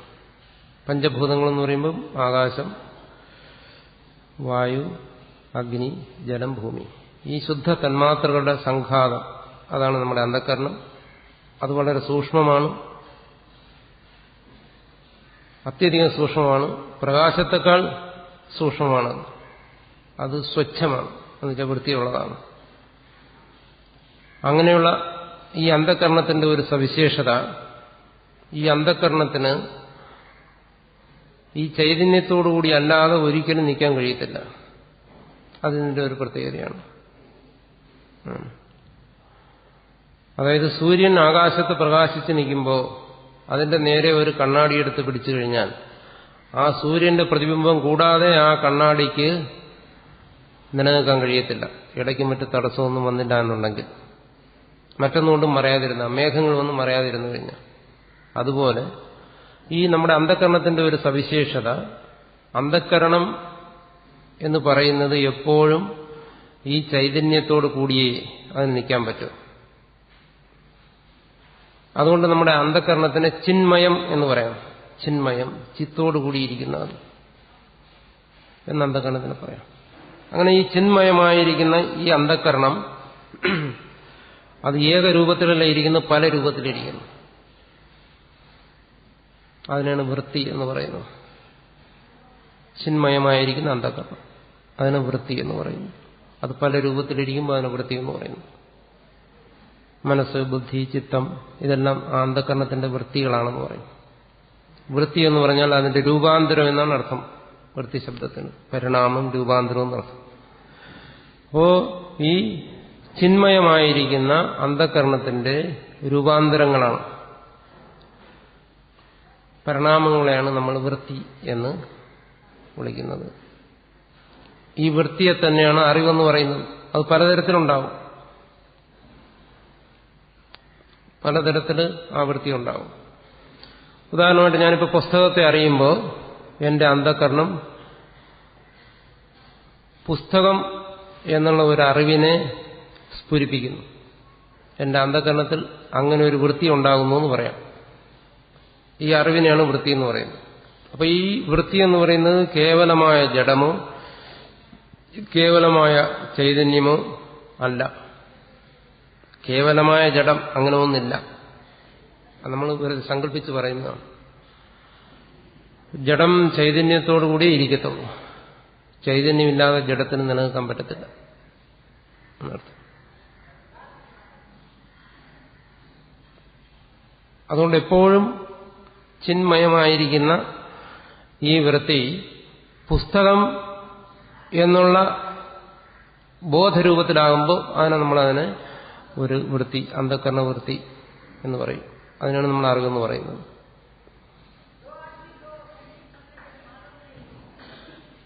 ഈ വൃത്തിയുടെ ഈ പറയുന്ന ഈ അന്ധകരണത്തിന്റെ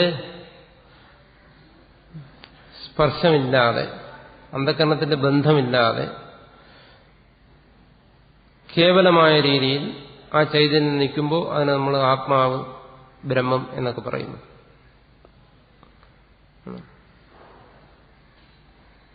ചിജ്ജട താതാത്മ്യം, അതായത് അധ്യാസം കൊണ്ടാണ് ഈ വൃത്തി സംഭവിച്ചുകൊണ്ടിരിക്കുന്നത്. അധ്യാസത്തിന്റെ ഫലമാണ് ഈ വൃത്തി എന്ന് പറയുന്നത്. നമ്മളറിയുന്ന ഈ അറിവുകളല്ല. അപ്പൊ അറിവ് തന്നെ വൃത്തി എന്ന് പറയുന്നു. ചിത്തും ജഡവും കൂടി ചേർന്നിരിക്കുന്ന ഒരു അവസ്ഥ, അതാണ് വൃത്തി. അപ്പൊ ഇവിടെ ചോദിക്കുന്ന ആത്മാവ് അറിയുന്നു എന്ന് പറയുന്നു എന്നാണ്. ആത്മാവ് അറിയുന്നു എന്ന് പറയുമ്പോൾ ഇവിടെ എന്താണ്? ആത്മാവെന്നുള്ളതുകൊണ്ട് ഈ ചോദ്യകർത്താവ് ഉദ്ദേശിക്കുന്നത് എന്തിനാണ്? ജീവനെയാണോ എന്നാണ്. അറിയുന്നത് ജീവനാണ്.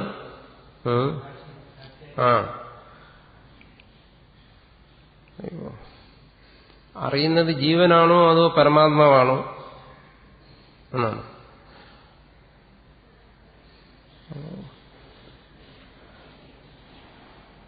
അപ്പോൾ ജീവനാണ് അറിയുന്നതെങ്കിൽ ജീവൻ ഈ വൃത്തിയുടെ ആവശ്യമുണ്ട്, അന്ധകരണ വൃത്തിയുടെ ആവശ്യമുണ്ട്.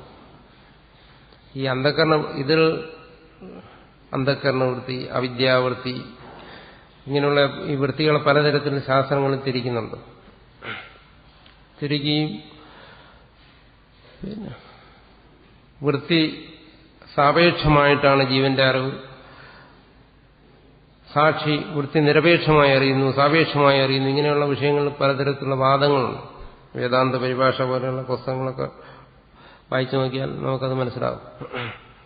വൃത്തിയെ അംഗീകരിക്കുന്നു ചില ഭാഗങ്ങളിൽ, വൃത്തിയെ ചിലത്ത് നിരാകരിക്കുന്നു. ഇങ്ങനെയുള്ള ആചാര്യന്മാർക്ക് ഇക്കാര്യങ്ങളിലെല്ലാം അവരവരുടേതായ അഭിപ്രായങ്ങളുണ്ട്. സാമാന്യമായി പറഞ്ഞു കഴിഞ്ഞാൽ ജീവന് അറിയുന്നതിന് വൃത്തിയുടെ ആവശ്യമുണ്ട്, ഈശ്വരന് അറിയുന്നതിന് വൃത്തിയുടെ ആവശ്യമില്ല. അതുകൊണ്ടാണ് ഈശ്വരനെ കുറിച്ച് പറയുമ്പോഴൊക്കെ പറയുന്നത് കണ്ണില്ലാതെ കാണുന്നു, ചെവിയില്ലാതെ കേൾക്കുന്നു, നാക്കില്ലാതെ രുചിക്കുന്നു, മൂക്കില്ലാതെ മണക്കുന്നു എന്നൊക്കെ ഈശ്വരനെ കുറിച്ച് പറയും. ഈശ്വരന്റെ അറിവിന് വൃത്തിയുടെ ആവശ്യമില്ല എന്നാണ് അതിന്റെ താല്പര്യം. പക്ഷെ ജീവന്റെ അറിവിന് വൃത്തിയുടെ ആവശ്യമുണ്ട്. ഇനി ശുദ്ധമായ ആ ആത്മസ്വരൂപത്തിൽ അവിടെ ഈ പറയുന്ന ത്രിപുടി രൂപത്തിലുള്ള അറിവ് അവിടെ സംഭവിക്കുന്നില്ല. അതുകൊണ്ട് അവിടെ വൃത്തിയുടെ ആവശ്യമില്ല എന്ന് നമുക്കിതിനെ മനസ്സിലാക്കാം. ശുദ്ധമായിരിക്കുന്ന ആത്മതത്വത്തിൽ ത്രിപുടിയില്ല. ത്രിപുടിയില്ലെങ്കിൽ അവിടെ അറിവ് സംഭവിക്കുന്നില്ല. അറിവ് സംഭവിക്കുന്നില്ലെങ്കിൽ അവിടെ വൃത്തിയും ഇല്ല. എവിടെയാണോ അറിവ് സംഭവിക്കുന്നത്, ത്രിപുടി, അതായത് അറിവ്, അറിയുന്നവൻ, അറിയപ്പെടുന്ന വസ്തു, ഇങ്ങനെ മൂന്നായി പിരിയുന്നത് ഏത് തലത്തിലാണോ അവിടെ അറിവുണ്ടാകണമെങ്കിൽ അറിയുന്ന വൃത്തിയുടെയും ആവശ്യമുണ്ട് എന്നാണ്. ഇനി ഈ അറിവിനതീതമായി ഒരവസ്ഥയെ നമ്മൾ സങ്കല്പിക്കുകയാണെങ്കിൽ അവിടെ അറിവില്ല, അതുകൊണ്ട് തന്നെ അറിയുന്ന വസ്തുവില്ല എന്ന് പറഞ്ഞാൽ അറിവില്ല എന്ന് പറഞ്ഞാൽ അവിടെ വൃത്തിയില്ല എന്നർത്ഥം.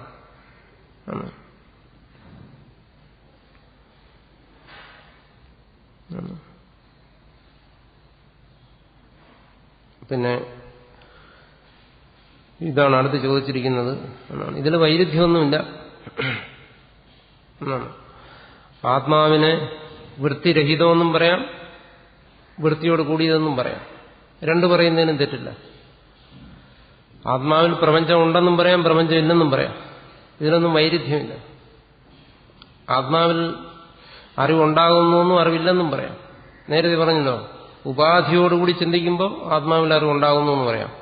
നിരുപാധികമായി ആത്മാവിനെ കുറിച്ച് നമ്മൾ ചിന്തിച്ചാൽ അവിടെ അറിവില്ലെന്ന് പറയാം. അല്ല, എല്ലാ വൈരുദ്ധ്യങ്ങളും നമുക്ക് സമന്വയിപ്പിക്കാനുള്ള ഒരിടമാണ് ആത്മാവെന്ന് പറയുന്നത്. ഏത് വൈരുദ്ധ്യങ്ങളും ഇവിടെ സമന്വയിപ്പിക്കാം. ആത്മാവിന് ബന്ധനമുണ്ടെന്നും പറയാം, ആത്മാവ് നിത്യമുക്തനാണെന്നും പറയാം. രണ്ടു തരത്തിലുള്ള വ്യവഹാരങ്ങൾ നമ്മൾ ശാസ്ത്രത്തിൽ ചെയ്യുന്നുണ്ട്. അതുകൊണ്ട് ആത്മാവിനെ സംബന്ധിച്ചിടത്തോളം ഈ കാര്യങ്ങളൊന്നും യാതൊരു വൈഷമ്യവുമില്ല. വൈഷമ്യം നമുക്കാണ്. വൈരുദ്ധ്യം ഒരിക്കലും ആത്മാവിനില്ല, നമുക്കാണ് വൈരുദ്ധ്യം തോന്നുന്നത്. ആത്മാവിൽ വൃത്തി ഉണ്ടായാൽ അത് ആത്മാവിന് ബുദ്ധിമുട്ടാകത്തില്ല എന്ന് ചിന്തിച്ച് നമ്മൾ വിഷമിക്കേണ്ട കാര്യമില്ല. ആത്മാവിന് യാതൊരു തരത്തിലുള്ള ബുദ്ധിമുട്ടുകളുമില്ല. ബുദ്ധിമുട്ടുകളെല്ലാം നമ്മുടെ ചിന്തയിലാണ് വരുന്നത്. ഏതും അവിടെ ഇരിക്കാം എന്നാണ്. ഈ സർവനാശങ്ങളും എവിടെയാണ് സംഭവിച്ചുകൊണ്ടിരിക്കുന്നത്? ഈ തീവ്രവാദമൊക്കെ എവിടെയാണ് സംഭവിക്കുന്നത്? എല്ലാം ആത്മാവിലാണ്. ആത്മാവിന് അതുകൊണ്ട് വല്ല ബുദ്ധിമുട്ടുമുണ്ട്? ഒന്നുമില്ല. നമ്മുടെ മനസ്സിലാണ് പ്രശ്നങ്ങളല്ല. നമ്മുടെ അന്ധകരണത്തിന്റെ തലത്തിലാണ് ഈ വൈരുദ്ധ്യങ്ങളെ സമന്വയിപ്പിക്കുന്നതിനുള്ള വൈഷമ്യങ്ങളെല്ലാം നിലനിൽക്കുന്നത്. ഒരിക്കലും ആത്മാവിലല്ല എന്നാണ്. ആത്മാവ് ഇതിനെല്ലാം താങ്ങി നിർത്തുന്ന ഒന്നാണ്. ഇതിനെയൊന്നും സഹിക്കാൻ പറ്റാത്തത് നമുക്കാണ്. നമ്മുടെ ബുദ്ധി വൃത്തികൾക്കാണ് ഇതിനെയൊന്നും സഹിക്കാൻ വയ്യാത്തത്. ആത്മാവൊന്നും അറിയുന്നില്ല എന്ന് പറയുന്നു, ആത്മാവ് എല്ലാത്തിനെയും അറിയുന്നു എന്ന് പറയുന്നു. ഇത് വൈരുദ്ധ്യമല്ലേ? ആർക്കാ ഈ വൈരുദ്ധ്യം? അതൊന്ന് ചിന്തിക്കുക. ഈ വൈരുദ്ധ്യങ്ങളെല്ലാം ആർക്കാണോ? തനിക്കാണോ അതേ ആത്മാവിനാണോ? വൈരുദ്ധ്യങ്ങളെല്ലാം തനിക്കാണ്, ആത്മാവിനല്ല. ആത്മാവിന് യാതൊരു ബുദ്ധിമുട്ടുമില്ല. അതാദ്യം മനസ്സിലാക്കുക. നമുക്കെന്തെങ്കിലും ബുദ്ധിമുട്ടുണ്ടെങ്കിൽ അത് നമ്മൾ കുറച്ച് പരിശ്രമിച്ച് ആ ബുദ്ധിമുട്ട് മാറ്റിയെടുക്കാം. അപ്പൊ ആത്മാവ് എല്ലാത്തിനെയും അറിയുന്നു, ആത്മാവ് ഒന്നിനെയും അറിയുന്നില്ല എന്ന് ശാസ്ത്രത്തിൽ പറയുന്നു. ഇവിടെ ബുദ്ധി മുട്ടിപ്പോകുന്നവിടെ ബുദ്ധിയിൽ തന്നെയാണ്. ആത്മാവിനൊരു ബുദ്ധിമുട്ടുമില്ല. ഇതിനെല്ലാത്തിനും ആധാരമായി ആത്മാവ് നിൽക്കുമ്പോൾ നിരുപാധികമായി ഇതിലൊന്നുമില്ല എന്നും പറയാം.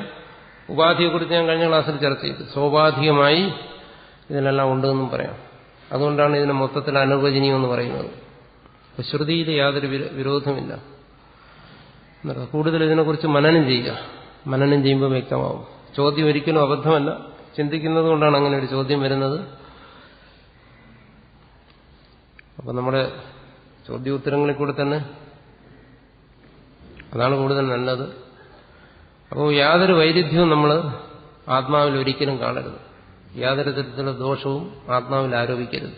എന്തെങ്കിലും ദോഷം, എന്തെങ്കിലും വൈരുദ്ധ്യങ്ങൾ കാണുന്നുണ്ടെങ്കിൽ അതെല്ലാം നമ്മുടെ ബുദ്ധിയുടെ തലത്തിലാണ് എന്നർത്ഥം. എല്ലാത്തിനെയും താങ്ങി നിർത്തുന്ന സത്യവസ്തുവാണ് ആത്മാവ്. അതിന് ഈ വൈരുദ്ധ്യങ്ങളെല്ലാം അതിന് നിലനിൽക്കുക. എല്ലാത്തിനെയും ഉൾക്കൊള്ളുന്നതിന് ഉള്ള ഒരേ ഒരു സ്ഥലം അതാണ്. അതിന് സഹിക്കാൻ വയ്യാത്തതായിട്ട് യാതൊന്നുമില്ല. എല്ലാത്തിനെയും അത് സഹിക്കും. അതുകൊണ്ട് ഈ വൈരുദ്ധ്യങ്ങളെല്ലാം അത് സഹിക്കുന്നു. അതുകൊണ്ട് ശ്രുതി പറഞ്ഞിരിക്കുന്നത് സത്യം തന്നെ. അതിന് യാതൊരു ദോഷവുമില്ല. ഈ അധ്യാസത്തെക്കുറിച്ച് നമ്മൾ കഴിഞ്ഞ ദിവസം പറഞ്ഞു വന്നത് ദൃഷ്ടാന്തത്തിലാണ് അധ്യാസത്തെ സമന്വയിപ്പിച്ചത്. അതുപോലെ നമ്മളിലേക്ക് അതിനെ സമന്വയിപ്പിച്ച് നോക്കുന്നതിന് പൂർവപക്ഷത്തെക്കുറിച്ച് നമ്മൾ ചർച്ച ചെയ്തപ്പോൾ ഞാനൊന്ന് ചെറുതായിട്ടൊന്ന് അതിനെ സൂചിപ്പിച്ചു. സിദ്ധാന്തത്തിനും അത് നമുക്ക് മനസ്സിലാക്കാം. എന്താണ്? അനാത്മാക്കളുടെ അധ്യാസം നമുക്ക് പ്രഥമമായി സ്ഫുരിക്കുന്നത് അഹംവൃത്തിയിലൂടെയാണ്, ഞാൻ എന്നുള്ള ബോധത്തിലാണ്. അവിടെ അഹമെന്ന് പറയുന്ന ജഡവൃത്തി, നേരത്തെ പറഞ്ഞ ആ ജഡവൃത്തിയും ചൈതന്യവും താതാത്മ്യപ്പെട്ട് അനുഭവവേദ്യമാകുന്നതാണ് ഞാനെന്നുള്ള അനുഭവം. അതാണെന്ത് ഇവിടെ പറഞ്ഞ സത്യ അനർത്ഥങ്ങളുടെ താതാത്മ്യം അവിടെ സംഭവിക്കുന്നു. അതുപോലെ തന്നെ സത്യ അനർത്ഥങ്ങളുടെ താതാത്മ്യം സംഭവിക്കുന്നതാണ് ഞാൻ. നമ്മൾ നെഞ്ചത്ത് കൈവച്ചുകൊണ്ട് പറയുന്നു ഈ ഞാൻ എന്ന് പറയുന്നു. ഈ ഞാൻ എന്ന് പറയുമ്പോൾ എന്ത് ചെയ്യുന്നു? ഞാൻ എന്ന് പറയുന്ന ആ അഹംവൃത്തിയിലൂടെ സ്ഫുരിക്കുന്ന ആ ബോധം ഈ ജഡമായിരിക്കുന്ന ശരീരത്തിനോട് താതാത്മ്യപ്പെടുന്നു. ഈ ജഡം ആ ബോധത്തിനോടും താതാത്മ്യപ്പെടുന്നു. എന്നിട്ട് ഞാൻ എന്റെ നെഞ്ച് കൈവച്ചുകൊണ്ട് പറയുന്നു ഈ ഞാൻ എന്ന് പറയുന്നു. ഇതും എന്താണ്? രണ്ട് ധർമ്മികൾ തമ്മിലുള്ള താതാത്മ്യമാണ്. ഞാൻ അതിൽ സ്ഫുരിക്കുന്ന ആ ബോധമാകുന്ന ധർമ്മിയും ഈ ശരീരമാകുന്ന രണ്ട് ധർമ്മികളും, ഇത് രണ്ടും തമ്മിൽ താതാത്മ്യമാണ്. ഈ ശരീരത്തെക്കുറിച്ച് ഞാൻ പറയുന്നതാ, ഈ ശരീരം ഇത് ചൈതന്യവത്താണെന്ന് പറയുന്നു. ഈ ശരീരം ചൈതന്യമുള്ളതാണ്. മൃതശരീരത്തിൽ നോക്കിയിട്ട് ഞാൻ പറയും ഇത് ചത്തുപോയി, ഇതിൽ ചൈതന്യമില്ല. ഇതിൽ ചൈതന്യമുണ്ട്. എന്റെ കൈ വേദനിക്കുന്നു, അപ്പോൾ ചൈതന്യമുള്ളതുകൊണ്ടാണ് ആ വേദന ഞാൻ അറിയുന്നത്. അപ്പോൾ എന്റെ ഈ ശരീരം ചൈതന്യമുള്ളതാണെന്ന് എനിക്ക് അനുഭവമുണ്ട്, ചൈതന്യവത്താണ്. ഈ ശരീരം വളരുന്നു, അതൊക്കെ എന്റെ അനുഭവമാണ്. അപ്പോൾ ഇവിടെ എന്ത് ചെയ്യുന്നു? ഈ ധർമ്മിയാകുന്ന ശരീരത്തിൽ ആത്മാവിന്റെ ധർമ്മമായിരിക്കുന്ന ചൈതന്യത്തെ ഇങ്ങോട്ട് ആരോപിച്ചിട്ട് ഇതിലേക്ക് താതാത്മ്യപ്പെടുത്തിയിട്ട് ഞാൻ പറയുകയാണ്. അതായത് ഈ ചൈതന്യം എന്ന് പറയുന്നത് ആത്മാവിന്റെ ധർമ്മമാണ്. നേരത്തെ പറഞ്ഞു ഉപാധി കൊണ്ട് ആത്മാവിനും ധർമ്മം ഉണ്ടാകാം. അത് നമ്മൾ കഴിഞ്ഞ ക്ലാസ്സിൽ ചർച്ച ചെയ്തതാണ്. ആത്മാവിൽ വാസ്തവത്തിൽ ധർമ്മമൊന്നുമില്ല. പക്ഷേ ചൈതന്യം, ആനന്ദം തുടങ്ങിയതെല്ലാം ആത്മാവിന്റെ ധർമ്മങ്ങളായി നമുക്ക് അനുഭവപ്പെടാം. അങ്ങനെ ഈ ശരീരത്തിൽ എന്ത് ചെയ്യുന്നു? ആത്മാവിന്റെ ധർമ്മങ്ങളെ ആരോപിച്ചിട്ട് ഞാൻ പറയുന്നു ഈ ശരീരം ചൈതന്യവത്താണ്, അല്ലെങ്കിൽ ഞാൻ പറയുന്നു എനിക്ക് ജീവനുണ്ട്. ഞാനെന്ന് പറയുമ്പോൾ അവിടെ ഉദ്ദേശിക്കുന്ന ഈ ശരീരത്തെയാണ്. അപ്പൊ ചൈതന്യത്തെ ആത്മാവിലേക്ക് അധ്യസിക്കുന്നു. അവിടെ ചിന്തിക്കുന്നവർക്കൊരു സംശയം ഉണ്ടാകാം, അധ്യസിക്കുന്ന എന്തോ അത് മിഥ്യയാണ്, ആരോപിക്കുന്ന മിഥ്യയാണ്. രജ്ജുവിൽ സർപ്പത്തെ ആരോപിച്ചു കഴിഞ്ഞാൽ ആ സർപ്പം മിഥ്യയാണ്. രജതം വെള്ളിയിൽ മുത്തിച്ചിപ്പി ആരോപിച്ചു കഴിഞ്ഞാൽ അത് മിഥ്യയാണ്. അതെല്ലാം മിഥ്യയാണ്, ആരോപിക്കുന്നതെല്ലാം മിഥ്യയാണെന്ന് പറഞ്ഞു. അങ്ങനെയാണെങ്കിൽ ചൈതന്യമാകുന്ന ധർമ്മിയെ ശരീരത്തിൽ അധ്യസിച്ചു കഴിഞ്ഞാൽ ആ അധ്യാസത്തിന് ആധാരമാകും ഈ ശരീരം, ആരോപിക്കുന്ന വസ്തുവാകും ഈ ചൈതന്യം. അപ്പൊ ചൈതന്യവും മിഥ്യയാകത്തില്ലേ എന്ന് നമുക്ക് സംശയം വരാം. കാരണം താതാത്മ്യ അധ്യാസം എന്നാണ് പറഞ്ഞിരിക്കുന്നത്. ഇവിടെ ഒന്ന് മറ്റൊന്നിൽ അധ്യസിക്കുന്നു എന്നാണ്. ഏതാണോ അധ്യസിക്കുക എന്ന് വെച്ചാൽ ആരോപിക്കുന്ന അത് മിഥ്യയാവും, കൽപ്പിതമാവും. അങ്ങനെയാണെങ്കിൽ ചൈതന്യത്തിൽ ഈ ജഡത്തെ അധ്യസിച്ചു കഴിഞ്ഞാൽ ജഡം മിഥ്യയാകുമെങ്കിൽ ജഡത്തിൽ ചൈതന്യത്തെ അധ്യസിച്ചു കഴിഞ്ഞാൽ ആ ചൈതന്യവും മിഥ്യയാകും. അത് രണ്ട് സമമായി. അപ്പൊ അന്യോന്യ അധ്യാസം എന്ന് പറയുന്നതിൽ ഒരു യുക്തിഭംഗമില്ലേ എന്ന് ആരെങ്കിലും ചിന്തിച്ചിട്ടുണ്ടോ എന്നറിയത്തില്ല. അങ്ങനെ ചിന്തിക്കേണ്ടതാണ്. അപ്പൊ അതിനെന്താണ് സമാനം പറയുന്നത്? അധ്യാസം രണ്ടു തരത്തിലുണ്ട്. സ്വരൂപ അധ്യാസവും സംസർഗാധ്യാസവും. സ്വരൂപാധ്യാസം, സംസർഗ അധ്യാസം.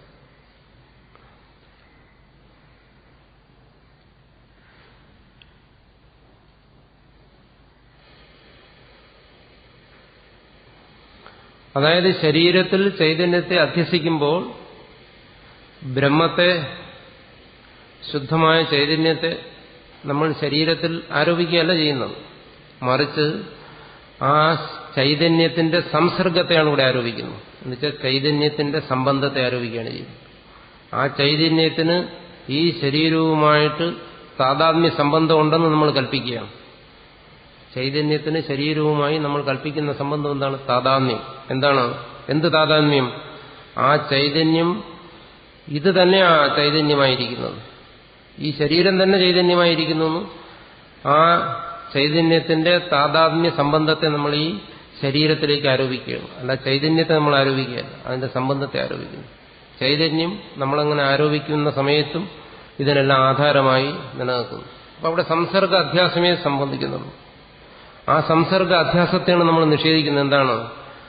ആ ചൈതന്യമല്ല ഇത്, ആ ചൈതന്യം ഇതല്ല എന്ന് നിഷേധിക്കുന്നു. ആ സംബന്ധത്തെ നിഷേധിക്കുന്നു. ആ സംബന്ധത്തെ നിഷേധിക്കുമ്പോൾ നമ്മൾ കൽപ്പിതമായ ആ സംബന്ധം, ശരീരത്തോടുള്ള സംബന്ധം ഇല്ലാതാകുന്നേ ഉള്ളൂ. ചൈതന്യം ഇല്ലാതാകുന്നില്ല, ചൈതന്യത്തെ നിഷേധിക്കുന്നില്ല. ചൈതന്യം ഇല്ല എന്നല്ല നമ്മൾ നിഷേധിക്കുന്നത്. ആ ചൈതന്യമാണ് ഇത്, ആ ചൈതന്യം ഇത് തന്നെയാണ് എന്നുള്ള നമ്മുടെ ഈ അനുഭവത്തെയാണ് നിഷേധിക്കുന്നത്.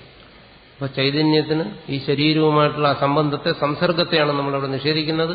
ആ സംസർഗത്തെയാണ് നമ്മൾ ആരോപിച്ചതെന്നും സൂക്ഷ്മമായി ചിന്തിക്കുമ്പോൾ മനസ്സിലാകും. അവിടെ സ്വരൂപ അധ്യാസമല്ല സംഭവിക്കുന്നത്. അതേസമയം നമ്മൾ മുത്തുച്ചിപ്പിയിൽ രജതത്തെ വെള്ളിയെ ആരോപിക്കുമ്പോൾ എന്ത് ചെയ്യുന്നു? വെള്ളി എന്ന് പറയുന്ന ഒരു വസ്തുവിന് ഇത് എന്ന് നമ്മൾ കാണുന്ന ആ സ്ഥലത്തേക്ക് ആരോപിക്കുകയാണ്, അല്ലെങ്കിൽ ആ വെള്ളിയിലേക്ക് ആരോപിക്കുകയാണ്. അവിടെ ഒരു വസ്തുവിനെ തന്നെ ആരോപിക്കുകയാണ്. അത് സ്വരൂപ അധ്യാസമാണ്. വസ്തുവിന്റെ സ്വരൂപത്തെ ആരോപിക്കുകയാണ്. അല്ലെങ്കിൽ ഈ പ്രപഞ്ചം എന്ന് പറയുന്ന ആ വസ്തുവിനെ, ആ സ്വരൂപത്തെ, അതിനെന്ത് ചെയ്യുന്നു? നമ്മൾ ഈ ബ്രഹ്മത്തിലേക്ക് ആരോപിക്കുന്നു. അല്ലെങ്കിൽ ഈ ശരീരം, ഇന്ദ്രിയം, ബുദ്ധി, മനസ്സ് തുടങ്ങി സർവ്വത്തെയും എന്ത് ചെയ്യുന്നു? നമ്മുടെ ഉള്ളിലിരിക്കുന്ന അല്ലെങ്കിൽ ഇതിന് ആധാരമായിരിക്കുന്ന ആ ചൈതന്യ വസ്തുവിലേക്ക് അധ്യസിക്കുന്നു. അവിടേക്ക് സ്വരൂപാധ്യാസമാണ്. വസ്തുവിനെ തന്നെ അധ്യാസിക്കുകയാണ്, വസ്തുവിന്റെ സംബന്ധത്തെയല്ല അധ്യാസിക്കുന്നു. ഇവിടെ അങ്ങനെയല്ല. ഇവിടെ ചൈതന്യം എന്ന് പറയുന്നത് ഇതിനാധാരമായിരിക്കുന്നതുകൊണ്ട് അതിനെ നമുക്ക് തിരിച്ചധ്യസിക്കാൻ പറ്റത്തില്ല. കാരണം എന്തുകൊണ്ട്? ഈ അധ്യാസത്തിന് ആധാരമാണ് ആ ചൈതന്യം. അതിനെ അധ്യസിക്കുന്നു എന്ന് പറഞ്ഞാൽ ആത്മാശ്രയം എന്ന് പറയുന്ന ഒരു ദോഷം വരും. എങ്ങനെ? താൻ തന്നെ തന്റെ തോളിൽ കയറുന്നു എന്ന് പറയുന്ന പോലെയാണ്. ഒരു മിടുക്കനും തന്റെ തോളിൽ കയറാൻ പറ്റത്തില്ല. വേറൊരുത്തന്റെ തോളിൽ കയറാം, വേറൊരുത്തനെ തന്റെ തോളിൽ കയറ്റാം. പക്ഷെ തനിക്ക് തന്റെ തോളത്ത് കയറാൻ പറ്റത്തില്ല, എത്ര അഭ്യാസിയായാലും ശരി. അതുപോലെയുള്ള ഒരു വൈഷമ്യം വരും ഈ ചൈതന്യത്തെ അധ്യസിക്കുന്നു എന്ന് സങ്കല്പിക്കാൻ പോയാൽ. താൻ തന്നെയാണ് ഇതിനാധാരമായിരിക്കുന്നത് ഈ അധ്യാസത്തിന്. മിഥുനീകരണം ഇവിടെ സംഭവിക്കുന്ന എവിടെയാണ്? തന്നിൽ തന്നെയാണ് സംഭവിക്കുന്നത്. വ്യാപകമായിരിക്കുന്ന ബോധതലത്തിൽ സത്യാനർഥങ്ങൾ, സുഷുപ്തിയിൽ നിന്നും പ്രബുദ്ധമായി വരുന്ന സംസ്കാരം നിമിത്തമായിട്ട് സത്യാനർഥങ്ങൾ മിഥുനീകരിക്കുന്നു. ചൈതന്യവും ജഡവും, ശരീരം, മനസ്സ്, ബുദ്ധി ഇതെല്ലാം എന്ത് ചെയ്യുന്നു? ഒരേ തലത്തിലേക്ക് പ്രത്യക്ഷപ്പെട്ട് സമാവേശിക്കുന്നു, ഒരുമിച്ച് ചേരുന്നു. ഈ അധ്യാസത്തിന് ആധാരമായിരിക്കുന്ന എന്താണ്? ഈ ബോധതലമാണ്. അതിനെയാണ് നമ്മൾ ഉണർവെന്ന് പറയുന്നത്. ആ ബോധതലത്തിൽ സംഭവിക്കുന്നു. അതുകൊണ്ട് ഇതരേതര അധ്യാസം എന്ന് പറയുമ്പോൾ ഒരു തലത്തിൽ സംസർഗ അധ്യാസവും വേറെ തലത്തിൽ സ്വരൂപ അധ്യാസവുമാണ് സംഭവിക്കുന്നത് എന്ന് മനസ്സിലാക്കണം. അല്ല പരസ്പരം രജ്ജുവിൽ സർപ്പത്തെയോ ശുക്തികയിൽ രജതത്തെ അധ്യസിക്കുന്നത് പോലെ അധ്യസിക്കുന്നില്ല എന്നാണ്. പരസ്പരം അധ്യസിക്കുന്നത്. അപ്പോൾ ഈ ചൈതന്യത്തെ ശരീരത്തിലേക്ക് നമ്മൾ അധ്യസിക്കുന്നത് എന്താണ്? ആ സത്യത്തിന്റെ, സത്യ അനർത്ഥങ്ങളുടെ അധ്യാസം എന്ന് പറഞ്ഞു. സത്യത്തിന്റെ ധർമ്മമായിരിക്കുന്ന ചൈതന്യത്തെ ശരീരത്തിലേക്ക് അധ്യസിക്കുന്നു. അതുപോലെ ശരീരധർമ്മത്തെ ആ ചൈതന്യത്തിലേക്കും അധ്യസിക്കുന്നു. ഞാൻ പറയുന്നു, ഞാൻ തടിച്ചവനാണ്. തടി എന്ന് പറയുന്നത് ചൈതന്യത്തിന്റെ ധർമ്മമല്ല, ശരീരത്തിന്റെ ധർമ്മമാണ്. ശരീരധർമ്മമാണ് ഈ തടി എന്ന് പറയുന്നത്. ഞാൻ മെലിഞ്ഞവനാണ്, ശരീരത്തിന്റെ ധർമ്മമാണ്. അവിടെ എന്ത് ചെയ്യുന്നു? ബോധത്തിലേക്ക്, അറിവിലേക്ക് അതിനെ തടഞ്ഞപ്പെടുത്തിയിട്ട് പറയുന്നു, ഞാൻ മെലിഞ്ഞിരിക്കുന്നു. ഞാൻ എന്നുള്ള അനുഭവത്തിലൂടെ ഉള്ളിൽ സ്ഫുരിച്ചുകൊണ്ടിരിക്കുന്ന ആ ബോധത്തിലേക്ക് ഈ ശരീരത്തിന്റെ ധർമ്മമായ തടി അല്ലെങ്കിൽ മെലിഞ്ഞ ഇരിക്കുന്ന ഈ അവസ്ഥകളെല്ലാം, ശരീരത്തിന്റെ അവസ്ഥകളാണ് ബാല്യം, കൗമാരം, യൗവനം, ഇതെല്ലാം ശരീരത്തിന്റെ അവസ്ഥയാണ്. എന്തിന്? നമ്മുടെ ബ്രഹ്മചര്യവും സന്യാസവും പോലും ശരീരത്തിന്റെ അവസ്ഥയാണ്. അതിനെല്ലാം അധ്യസിക്കുന്നു. അതെങ്ങനെയാണ്? സംശയം വരും. ബ്രഹ്മചര്യവും സന്യാസവും ഒക്കെ എങ്ങനെയാണ് ശരീരത്തിന്റെ അവസ്ഥയാകുന്നതെന്ന് ചോദിക്കും. അങ്ങനെയാണ്. കാരണം നമ്മൾ സന്യസിച്ചത് തന്നെ എങ്ങനെ? നമ്മുടെ സന്യാസം തന്നെ നമ്മളുടെ ചില അടയാളങ്ങളോടുകൂടിയാണ്. ഈ അടയാളങ്ങളെല്ലാം ശരീരവുമായിട്ട് ബന്ധപ്പെട്ടാണ്. അപ്പം അതൊക്കെ ശരീരധർമ്മമാണ്. മുണ്ടനം, വസ്ത്രം, ഇതെല്ലാം ശരീരവുമായിട്ട് ബന്ധപ്പെട്ട കാര്യങ്ങളാണ്. അപ്പം നമ്മളെന്ത് ചെയ്യുന്നു? ശരീരധർമ്മങ്ങളെന്ന് പറയുന്നതിന് വേണമെങ്കിൽ നമുക്ക് ഇതിനെയും ഉൾപ്പെടുത്താം, ഈ സന്യാസത്തെ. അപ്പം ഇതെല്ലാം എന്ത് ചെയ്യുന്നു? നമ്മൾ അങ്ങോട്ട് അധ്യസിക്കുന്നു. എവിടെ? ഈ ചൈതന്യത്തിലേക്ക് അധ്യസിക്കുന്നു. അങ്ങനെ അധ്യസിച്ചിട്ട് എന്ത് ചെയ്യുന്നു? ശരീരധർമ്മങ്ങളെ അധ്യസിക്കുന്നു. അപ്പൊ ചൈതന്യധർമ്മത്തെ ശരീരത്തിലും ശരീരധർമ്മത്തെ ചൈതന്യത്തിലും അധ്യസിക്കുന്നു. അതുപോലെ തന്നെ ബുദ്ധിയുടെ ധർമ്മത്തെ ഞാൻ പറയുന്നു, ഞാൻ മൂഢനാണ്, എന്റെ ബുദ്ധി ശരിക്ക് പ്രവർത്തിക്കുന്നില്ല, മന്ദത എനിക്ക് അനുഭവപ്പെടുന്നുണ്ട്, ഉത്സാഹം തോന്നുന്നില്ല, ഇതെല്ലാം ബുദ്ധിയുടെ ധർമ്മങ്ങളാണ്. എന്റെ ഒരു കണ്ണിന് കാഴ്ചയില്ല, എനിക്ക് വെള്ളെഴുത്ത് ബാധിച്ചു കഴിഞ്ഞു, ഇതൊക്കെ ഇന്ദ്രിയങ്ങളുടെ ധർമ്മമാണ്. ഇതെല്ലാം എന്നിലേക്ക് ആരോപിക്കുകയാണ്. എനിക്ക് പഴയതുപോലെ കാഴ്ചയില്ല, ഇനി കണ്ണാടി വേണം എന്ന് പറയുമ്പോൾ എന്ത് വരുന്നു? ഞാൻ കാഴ്ചയില്ലാത്തവനാകുന്നു. കാഴ്ച ഇന്ദ്രിയത്തിന്റെ ധർമ്മമാണ്. കാഴ്ച ഉണ്ടായിരിക്കുക എന്ന് പറയുന്നു, കാഴ്ച ഇല്ലാതിരിക്കുക എന്ന് പറയുന്നു. ഇതിനെല്ലാം എന്ത് ചെയ്യുന്നു? ഞാൻ എന്നിലേക്ക് ആരോപിക്കുന്നു, അതായത് ആ ചൈതന്യത്തിലേക്ക് ആരോപിക്കുന്നു. എന്നിട്ട് ഇന്ദ്രിയ ധർമ്മങ്ങളെ, ഇതാണ് ധർമ്മധർമ്മികളുടെ പരസ്പര താതാത്മ്യം എന്ന് പറയുന്നത്. ചൈതന്യവും ഇപ്പോ ഇന്ദ്രിയത്തെ ഒരു ധർമ്മിയായിട്ടും ചൈതന്യത്തെ മറ്റൊരു ധർമ്മിയായിട്ടും എടുത്തിട്ട് ആ ഇന്ദ്രിയത്തിന്റെ ധർമ്മമായിരിക്കുന്ന കാഴ്ച ഉണ്ടായിരിക്കുക, കാഴ്ച ഇല്ലാതിരിക്കുക എന്ന് പറയുന്നതിന് ചൈതന്യത്തിലേക്ക് ആരോപിക്കുന്നു. അപ്പോൾ അവിടെ ധർമാധ്യാസമായി. പൊതുവെയുള്ള ഒരു നിയമമാണ്, ധർമ്മി അധ്യാസപൂർവകമായി ധർമാധ്യാസം സംഭവിക്കുന്നു. ഇന്ദ്രിയം എന്ന് പറയുന്ന ധർമ്മിയും ചൈതന്യം എന്ന് പറയുന്ന ധർമ്മിയും തമ്മിൽ താതാത്മ്യപ്പെട്ടിട്ട് എന്ന് പറയുന്നു, അവിടെ ഇന്ദ്രിയ ധർമ്മങ്ങളെ, ഞാൻ ഇന്ദ്രിയമെന്നാരും പറയാറില്ല, അങ്ങനെ നമ്മൾ വ്യവഹരിക്കാറില്ലെങ്കിലും അവിടെ താതാത്മ്യം സംഭവിക്കുന്നുണ്ട്. ആ ചൈതന്യത്തോട് ഇന്ദ്രിയം താതാത്മ്യപ്പെട്ടിട്ട് ആ ഇന്ദ്രിയ ധർമ്മത്തെ ചൈതന്യത്തിലേക്ക് ആരോപിച്ച് ഞാൻ കാഴ്ചയില്ലാത്തവനാണ് എന്ന് പറയുന്നുണ്ട്. അപ്പോൾ ഇവിടെ എന്താണ്? ധർമ്മീയ അധ്യാസവും ധർമാധ്യാസവും സംഭവിക്കുന്നു. ശരീരത്തിലും അത് സംഭവിക്കുന്നു. അപ്പൊ ധർമ്മധർമ്മികളുടെ അധ്യാസം എന്ന് പറയുന്നത് ഈ രീതിയിൽ നമ്മൾ വ്യക്തമായി മനസ്സിലാക്കണം. ബുദ്ധിയുടെ ധർമ്മമായ മൂഢത്വം, അതിനെ ചൈതന്യത്തിലേക്ക് അധ്യസിച്ചിട്ടാണ് പറയുന്നത് എന്താണ്? ഞാൻ മൂഢനാണ്. അവിടെ ധർമ്മ അധ്യാസമാണ്. ഇന്ദ്രിയത്തിന്റെ ധർമ്മമായ കാഴ്ചയില്ലായ്മ, കേൾവിയില്ലായ്മ, ഇതിനെല്ലാം ചൈതന്യത്തിലേക്ക് അധ്യസിച്ചിട്ടാണ് പറയുന്നത് എന്താണ്? ഞാൻ കേൾവിയില്ലാത്തവനാണ്. ഇവിടെയെല്ലാം ധർമാധ്യാസം സംഭവിക്കുകയാണ്. അതുപോലെ ശരീരധർമ്മങ്ങളെ ആരോപിച്ചിട്ട് ഞാൻ തടിച്ചവനാണ്, മെലിഞ്ഞവനാണെന്നെല്ലാം അധ്യസിക്കുന്നു. ഇതെല്ലാം ധർമ്മ അധ്യാസങ്ങളാണ്. ഇതിനാധാരമായിട്ട് ആദ്യം ധർമ്മീയ അധ്യാസം സംഭവിക്കുന്നു. ചിലയിടത്ത് ധർമ്മീയ അധ്യാസം വ്യക്തമാകത്തില്ല, ചിലയിടത്ത് വ്യക്തമാകും. ഇതാണ് അധ്യാസത്തിന്റെ സ്വരൂപം. ഇതാണ് നമ്മൾ കഴിഞ്ഞ ദിവസം ചർച്ച ചെയ്തത്. അധ്യാസത്തിന്റെ സ്വരൂപം ശാസ്ത്രത്തിൽ നിന്നും സ്വാനുഭവത്തിൽ നിന്നും മനസ്സിലാക്കാം. ചിന്തിച്ചു നോക്കുമ്പോൾ നമുക്ക് മനസ്സിലാകും, മനനം ചെയ്യുമ്പോൾ മനസ്സിലാകും. ഇതാണ് അധ്യാസത്തിന്റെ സ്വരൂപം. ഇതിന്റെ ഫലമായി ഉണ്ടാകുന്ന ചിന്ത, വാക്ക്, പ്രവൃത്തി, ഇതിനെയാണ് വ്യവഹാര, ലോകവ്യവഹാര എന്ന് പറയുന്നത്. ആ വ്യവഹാരത്തെ തന്നെ, ലോകവ്യവഹാരം എന്നുള്ളതിനെ തന്നെ രണ്ടു തരത്തിൽ വ്യാഖ്യാനിക്കുന്നുണ്ട്. ലോക്യതേ, ഇത് ലോക, അറിയപ്പെടുന്നത്. ലോകധാതുവിന് ജ്ഞാനവും അറിവ് എന്നുള്ള അർത്ഥമുണ്ട്. ലോക്യതേ ഇത് ലോക, ലോകം എന്ന് പറഞ്ഞാൽ വിഷയമായി. ലോകവ്യവഹാരം എന്ന് പറയുമ്പോൾ അറിവ്. അപ്പോൾ അധ്യാസം രണ്ടു തരത്തിൽ വരുന്നു, അർത്ഥാധ്യാസം, ജ്ഞാനാധ്യാസം, അങ്ങനെ രണ്ട് രീതിയിലും തിരിക്കാം. വസ്തുക്കളുടെ അധ്യാസം അതിന്റെ അറിവിലുള്ള അധ്യാസം എന്നാണ്. അതായത് ഇതും വെള്ളിയും തമ്മിൽ താതാത്മ്യപ്പെടുന്നത് അർത്ഥാധ്യാസം. വെള്ളിയെക്കുറിച്ചുള്ള അറിവും ഇതിനെക്കുറിച്ചുള്ള അറിവും തമ്മിൽ താതാത്മ്യപ്പെടുന്നത് ജ്ഞാനാധ്യാസം. അങ്ങനെ അധ്യാസത്തെ തിരിക്കുന്നു, അർത്ഥാധ്യാസം, ജ്ഞാന അധ്യാസം. അതായത് നമുക്ക് ഈ ഭ്രമം ഉണ്ടാകുന്ന സമയത്ത് രണ്ട് വസ്തുക്കൾ അവിടെ കലരുന്നു. ഏതൊക്കെയാണ്? ഇതും വെള്ളിയും. അതാണ് ഇത് വെള്ളിയും നമ്മൾ പറയുന്നു. മുത്തുച്ചിപ്പിയെ കണ്ടിട്ട് പറയുന്നുണ്ടല്ലോ ഇത് വെള്ളിയും. ഇപ്പൊ രണ്ട് വസ്തുക്കളുടെ താതാത്മ്യമുണ്ട്. ആ വസ്തുക്കളുടെ താതാത്മ്യത്തെയാണ് നമ്മൾ എന്ത് പറയുന്നത്? അർത്ഥാധ്യാസം. ഇനി അതിനെക്കുറിച്ച് നമുക്ക് അറിവും ഉണ്ടാകുന്നുണ്ട്. എങ്ങനെ? ആ ഇതെന്ന് പറയുന്ന വസ്തുവിനെ കുറിച്ചുള്ള അറിവ്, വെള്ളി എന്ന് പറയുന്ന വസ്തുവിനെ കുറിച്ചുള്ള അറിവ്. അറിവ് തമ്മിൽ താതാത്മ്യപ്പെടുന്നുണ്ട്. അതുകൊണ്ടാണ് നമ്മൾ പറയുന്നത് ഇത് വെള്ളിയാണ് എന്നുള്ള അറിവുണ്ടാകുന്നത്. ഇത് എന്താണ്? അറിവിന്റെ താതാത്മ്യം, രണ്ടറിവുകളുടെ താതാത്മ്യം. ഇതിന് ജ്ഞാനാധ്യാസം എന്ന് പറയും. ഇങ്ങനെ അധ്യാസത്തിന് പലതരത്തിൽ വേർതിരിച്ച് മനസ്സിലാക്കും. ഇതുകൂടാതെയും പലതരത്തിലും ഈ അധ്യാസത്തിനെ വേർതിരിച്ച് മനസ്സിലാക്കുന്നുണ്ട്. പ്രധാനമായിട്ട് വരുന്ന രണ്ട് രീതിയിലാണ്. ഒന്ന് സംസർഗാധ്യാസം, സ്വരൂപാധ്യാസം. അത് അത്യാവശ്യമായി മനസ്സിലാക്കിയിരിക്കുന്നു. അതുപോലെ തന്നെ അർത്ഥാധ്യാസം, ജ്ഞാനാധ്യാസം. അതിൽ അർത്ഥാധ്യാസവും ജ്ഞാനാധ്യാസവും ഈ അദ്വൈതികൾ മാത്രമേ സ്വീകരിക്കുന്നുള്ളൂ.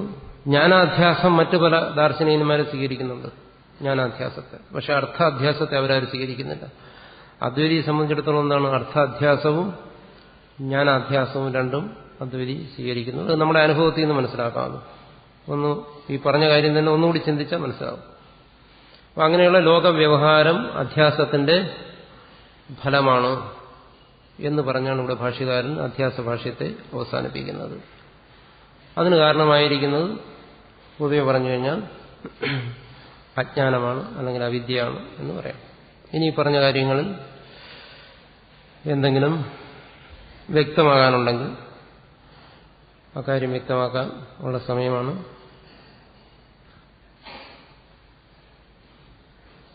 എന്തെങ്കിലും വ്യക്തമാകാനുണ്ടോ ആർക്കെങ്കിലും?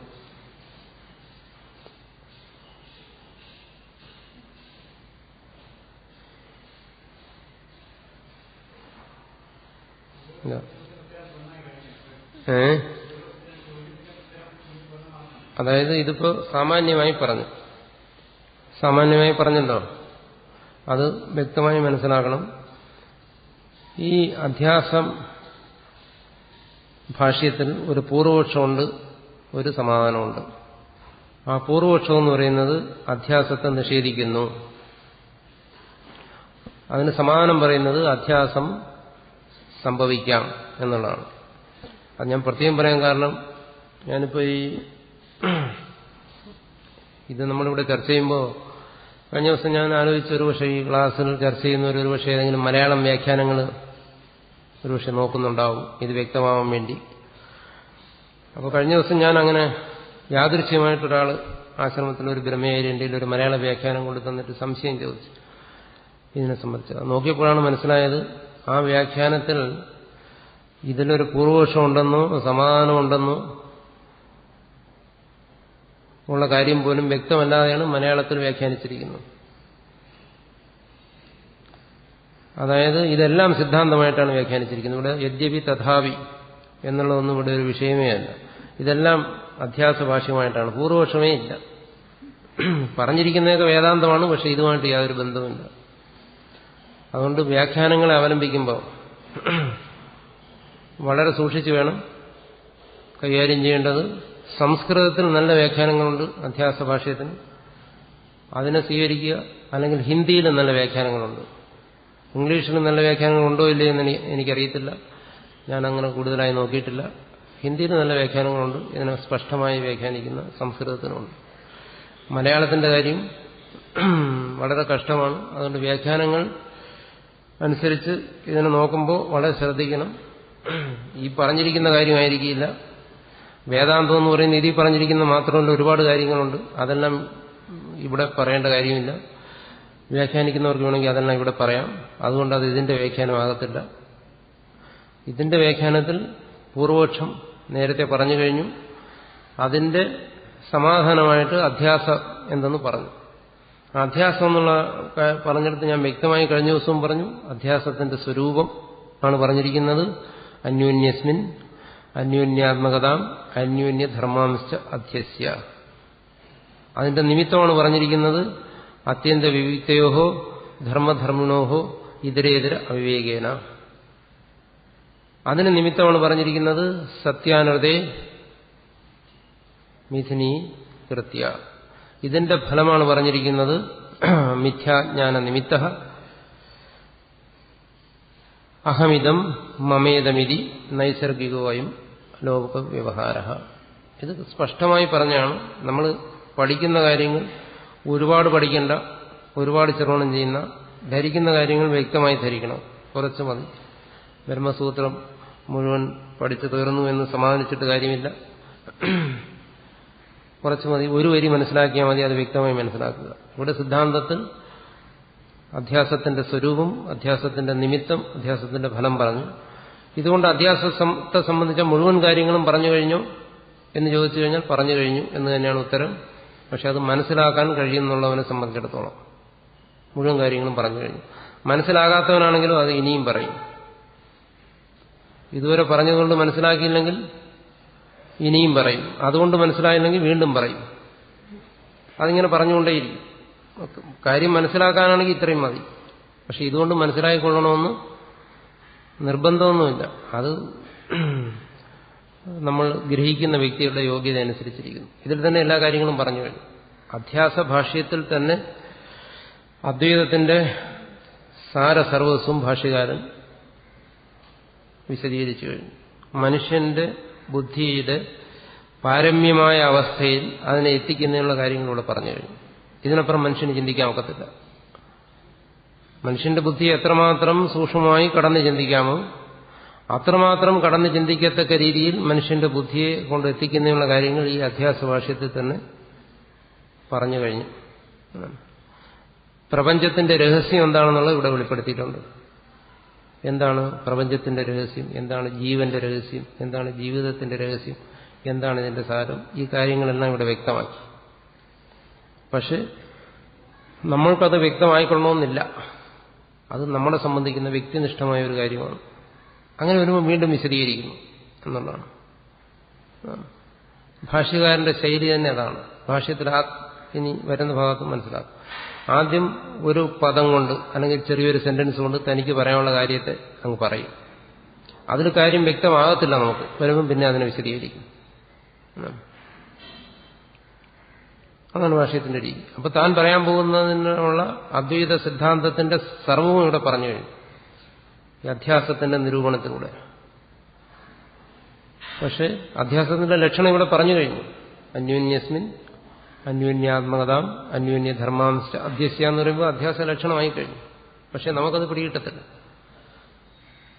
പിടികിട്ടാതെ വരുമ്പോൾ ഇനി അടുത്തും പറയും സ്മൃതിരൂപ പരത്ര പൂർവദിഷ്ടാവഭാസ എന്ന് പറഞ്ഞ് വീണ്ടും. കാരണം ഇതെല്ലാം പറഞ്ഞു കഴിയുമ്പോൾ ഇത് നമ്മൾ സങ്കല്പിക്കുക ഒരു ഗുരുവും ശിഷ്യനുമാണ്. ഒരു ശിഷ്യനോട് ഇത്രയും പറഞ്ഞു കഴിഞ്ഞു, അധ്യാസം എന്താണെന്ന് പറഞ്ഞു കഴിയുമ്പോൾ വീണ്ടും ശിഷ്യൻ ചോദിക്കുകയാണ് പോയം അധ്യാസം എന്താണ് ഈ അധ്യാസം, വീണ്ടും ചോദിക്കുകയാണ്. അപ്പൊ ഇതുവരെ പറഞ്ഞെന്തോന്നു, ഇത് കഴിഞ്ഞിട്ടാണ് ചോദിക്കുന്നത് എന്താണ് ഈ അധ്യാസം. അപ്പൊ പിന്നെ ആചാര്യൻ എന്ത് ചെയ്യുന്നു, എഴുന്നേറ്റ് പോടാന്ന് പറയുകയല്ല, വളരെ ക്ഷമയോടുകൂടി നീ ഇന്നെ പഠിപ്പിക്കാൻ കൊള്ളത്തിന്, നീ മന്ദബുദ്ധിയാണ്, നിന്നെ ഇതിന് പറഞ്ഞിട്ട് കാര്യമില്ല എന്നല്ല ശാസിക്കുകയല്ല ചെയ്യുന്നത്. വളരെ ക്ഷമയോടുകൂടി വീണ്ടും പറയുകയാണ് അധ്യാസം എന്ന് പറയുന്നത് ഇന്നതാണ്, വീണ്ടും പറഞ്ഞു കൊടുക്കുകയാണ്. കാരണം നമുക്കിത് അങ്ങനെ ഒരു തവണ പറഞ്ഞാൽ മനസ്സിലാകത്തില്ല. ഇതെല്ലാം വായിച്ചു തീർന്നാലും ഇതെല്ലാം പഠിച്ചു തീർന്നു കഴിഞ്ഞാലും വീണ്ടും ചിലപ്പോൾ ഇത് തന്നെ ചോദിച്ചു തന്നിരിക്കും എന്താണ് ഈ അധ്യാസം. കാരണം അത് നമ്മുടെ ബുദ്ധിദോഷം. അതുകൊണ്ട് അധ്യാസത്തെക്കുറിച്ചുള്ള എല്ലാ കാര്യങ്ങളും ഇവിടെ പറഞ്ഞു കഴിഞ്ഞു, വ്യക്തമായും പറഞ്ഞു കഴിഞ്ഞു. ഇത് തന്നെ മനനം ചെയ്താൽ മതി. പക്ഷെ ഇത് മനനം ചെയ്യുമ്പോൾ വീണ്ടും സംശയങ്ങൾ വരും. അറിവ് കൂടുന്തോറും അതിന്റെ ഇരട്ടിക്ക് അറിവില്ലായ്മയും കൂടി വരും. അപ്പം വീണ്ടും അതിനെ പരിഹരിക്കാൻ വേണ്ടി വീണ്ടും അറിവില്ലായ്മ, ഇതിങ്ങനെ പോയിക്കൊണ്ടിരിക്കും. പിന്നെ അത് വ്യക്തമായി മനസ്സിലാകണമെങ്കിൽ എന്താണ്, ഈശ്വരകൃപ കൊണ്ട് മനസ്സിലാക്കാം, ഗുരുകൃപ കൊണ്ട് മനസ്സിലാക്കാം. കാരണം ഇത് പുസ്തകത്തിൽ പഠിക്കുന്നതല്ലല്ലോ. പുസ്തകത്തിൽ നിന്ന് കാര്യം മനസ്സിലാക്കുമ്പോൾ ഉള്ളിൽ ആ ബോധം തെളിഞ്ഞു വരണം. അവിടെയാ കാര്യം കിടക്കുന്നത്. ഉള്ളിൽ ആ ബോധം തെളിഞ്ഞു വരണം. അത് ബലാത്കാരമായിട്ട് പറ്റത്തില്ല. ഇതെല്ലാം ഇരുന്ന് കാണാതെ പിടിച്ചുകൊണ്ട് കാര്യമില്ല. നമ്മളിത് കാണാതെ മനഃപ്പാഠം ചെയ്തു വെച്ച് ഭാഷ്യം മുഴുവൻ മനഃപ്പാഠം ചെയ്തുകൊണ്ട് അത് പറ്റത്തില്ല എന്നാണ്. നേരത്തെ പറഞ്ഞല്ലോ, ഈ ശബ്ദം നമ്മുടെ ഉള്ളിൽ അതിനനുസരിച്ചുള്ള വ്യക്തമായിട്ടുള്ള അറിവിനെ സ്ഫുരിപ്പിക്കണം. അങ്ങനെ ഒരു അറിവ് സ്ഫുരിക്കുക എന്ന് പറയുന്നത് ആ വ്യക്തിയുടെ യോഗ്യതയനുസരിച്ച് ഇരിക്കുന്നു. അതിനിത് സഹായിക്കുന്നു നമ്മുടെ ഈ വിചാരം. അതുകൊണ്ട് ഈ പൂർവപക്ഷവും സിദ്ധാന്തവും ഇവിടെ വ്യക്തമാണ്. വ്യക്തമായില്ലെങ്കിൽ നമ്മൾ മനനം ചെയ്തതിനെ വ്യക്തമാക്കുക.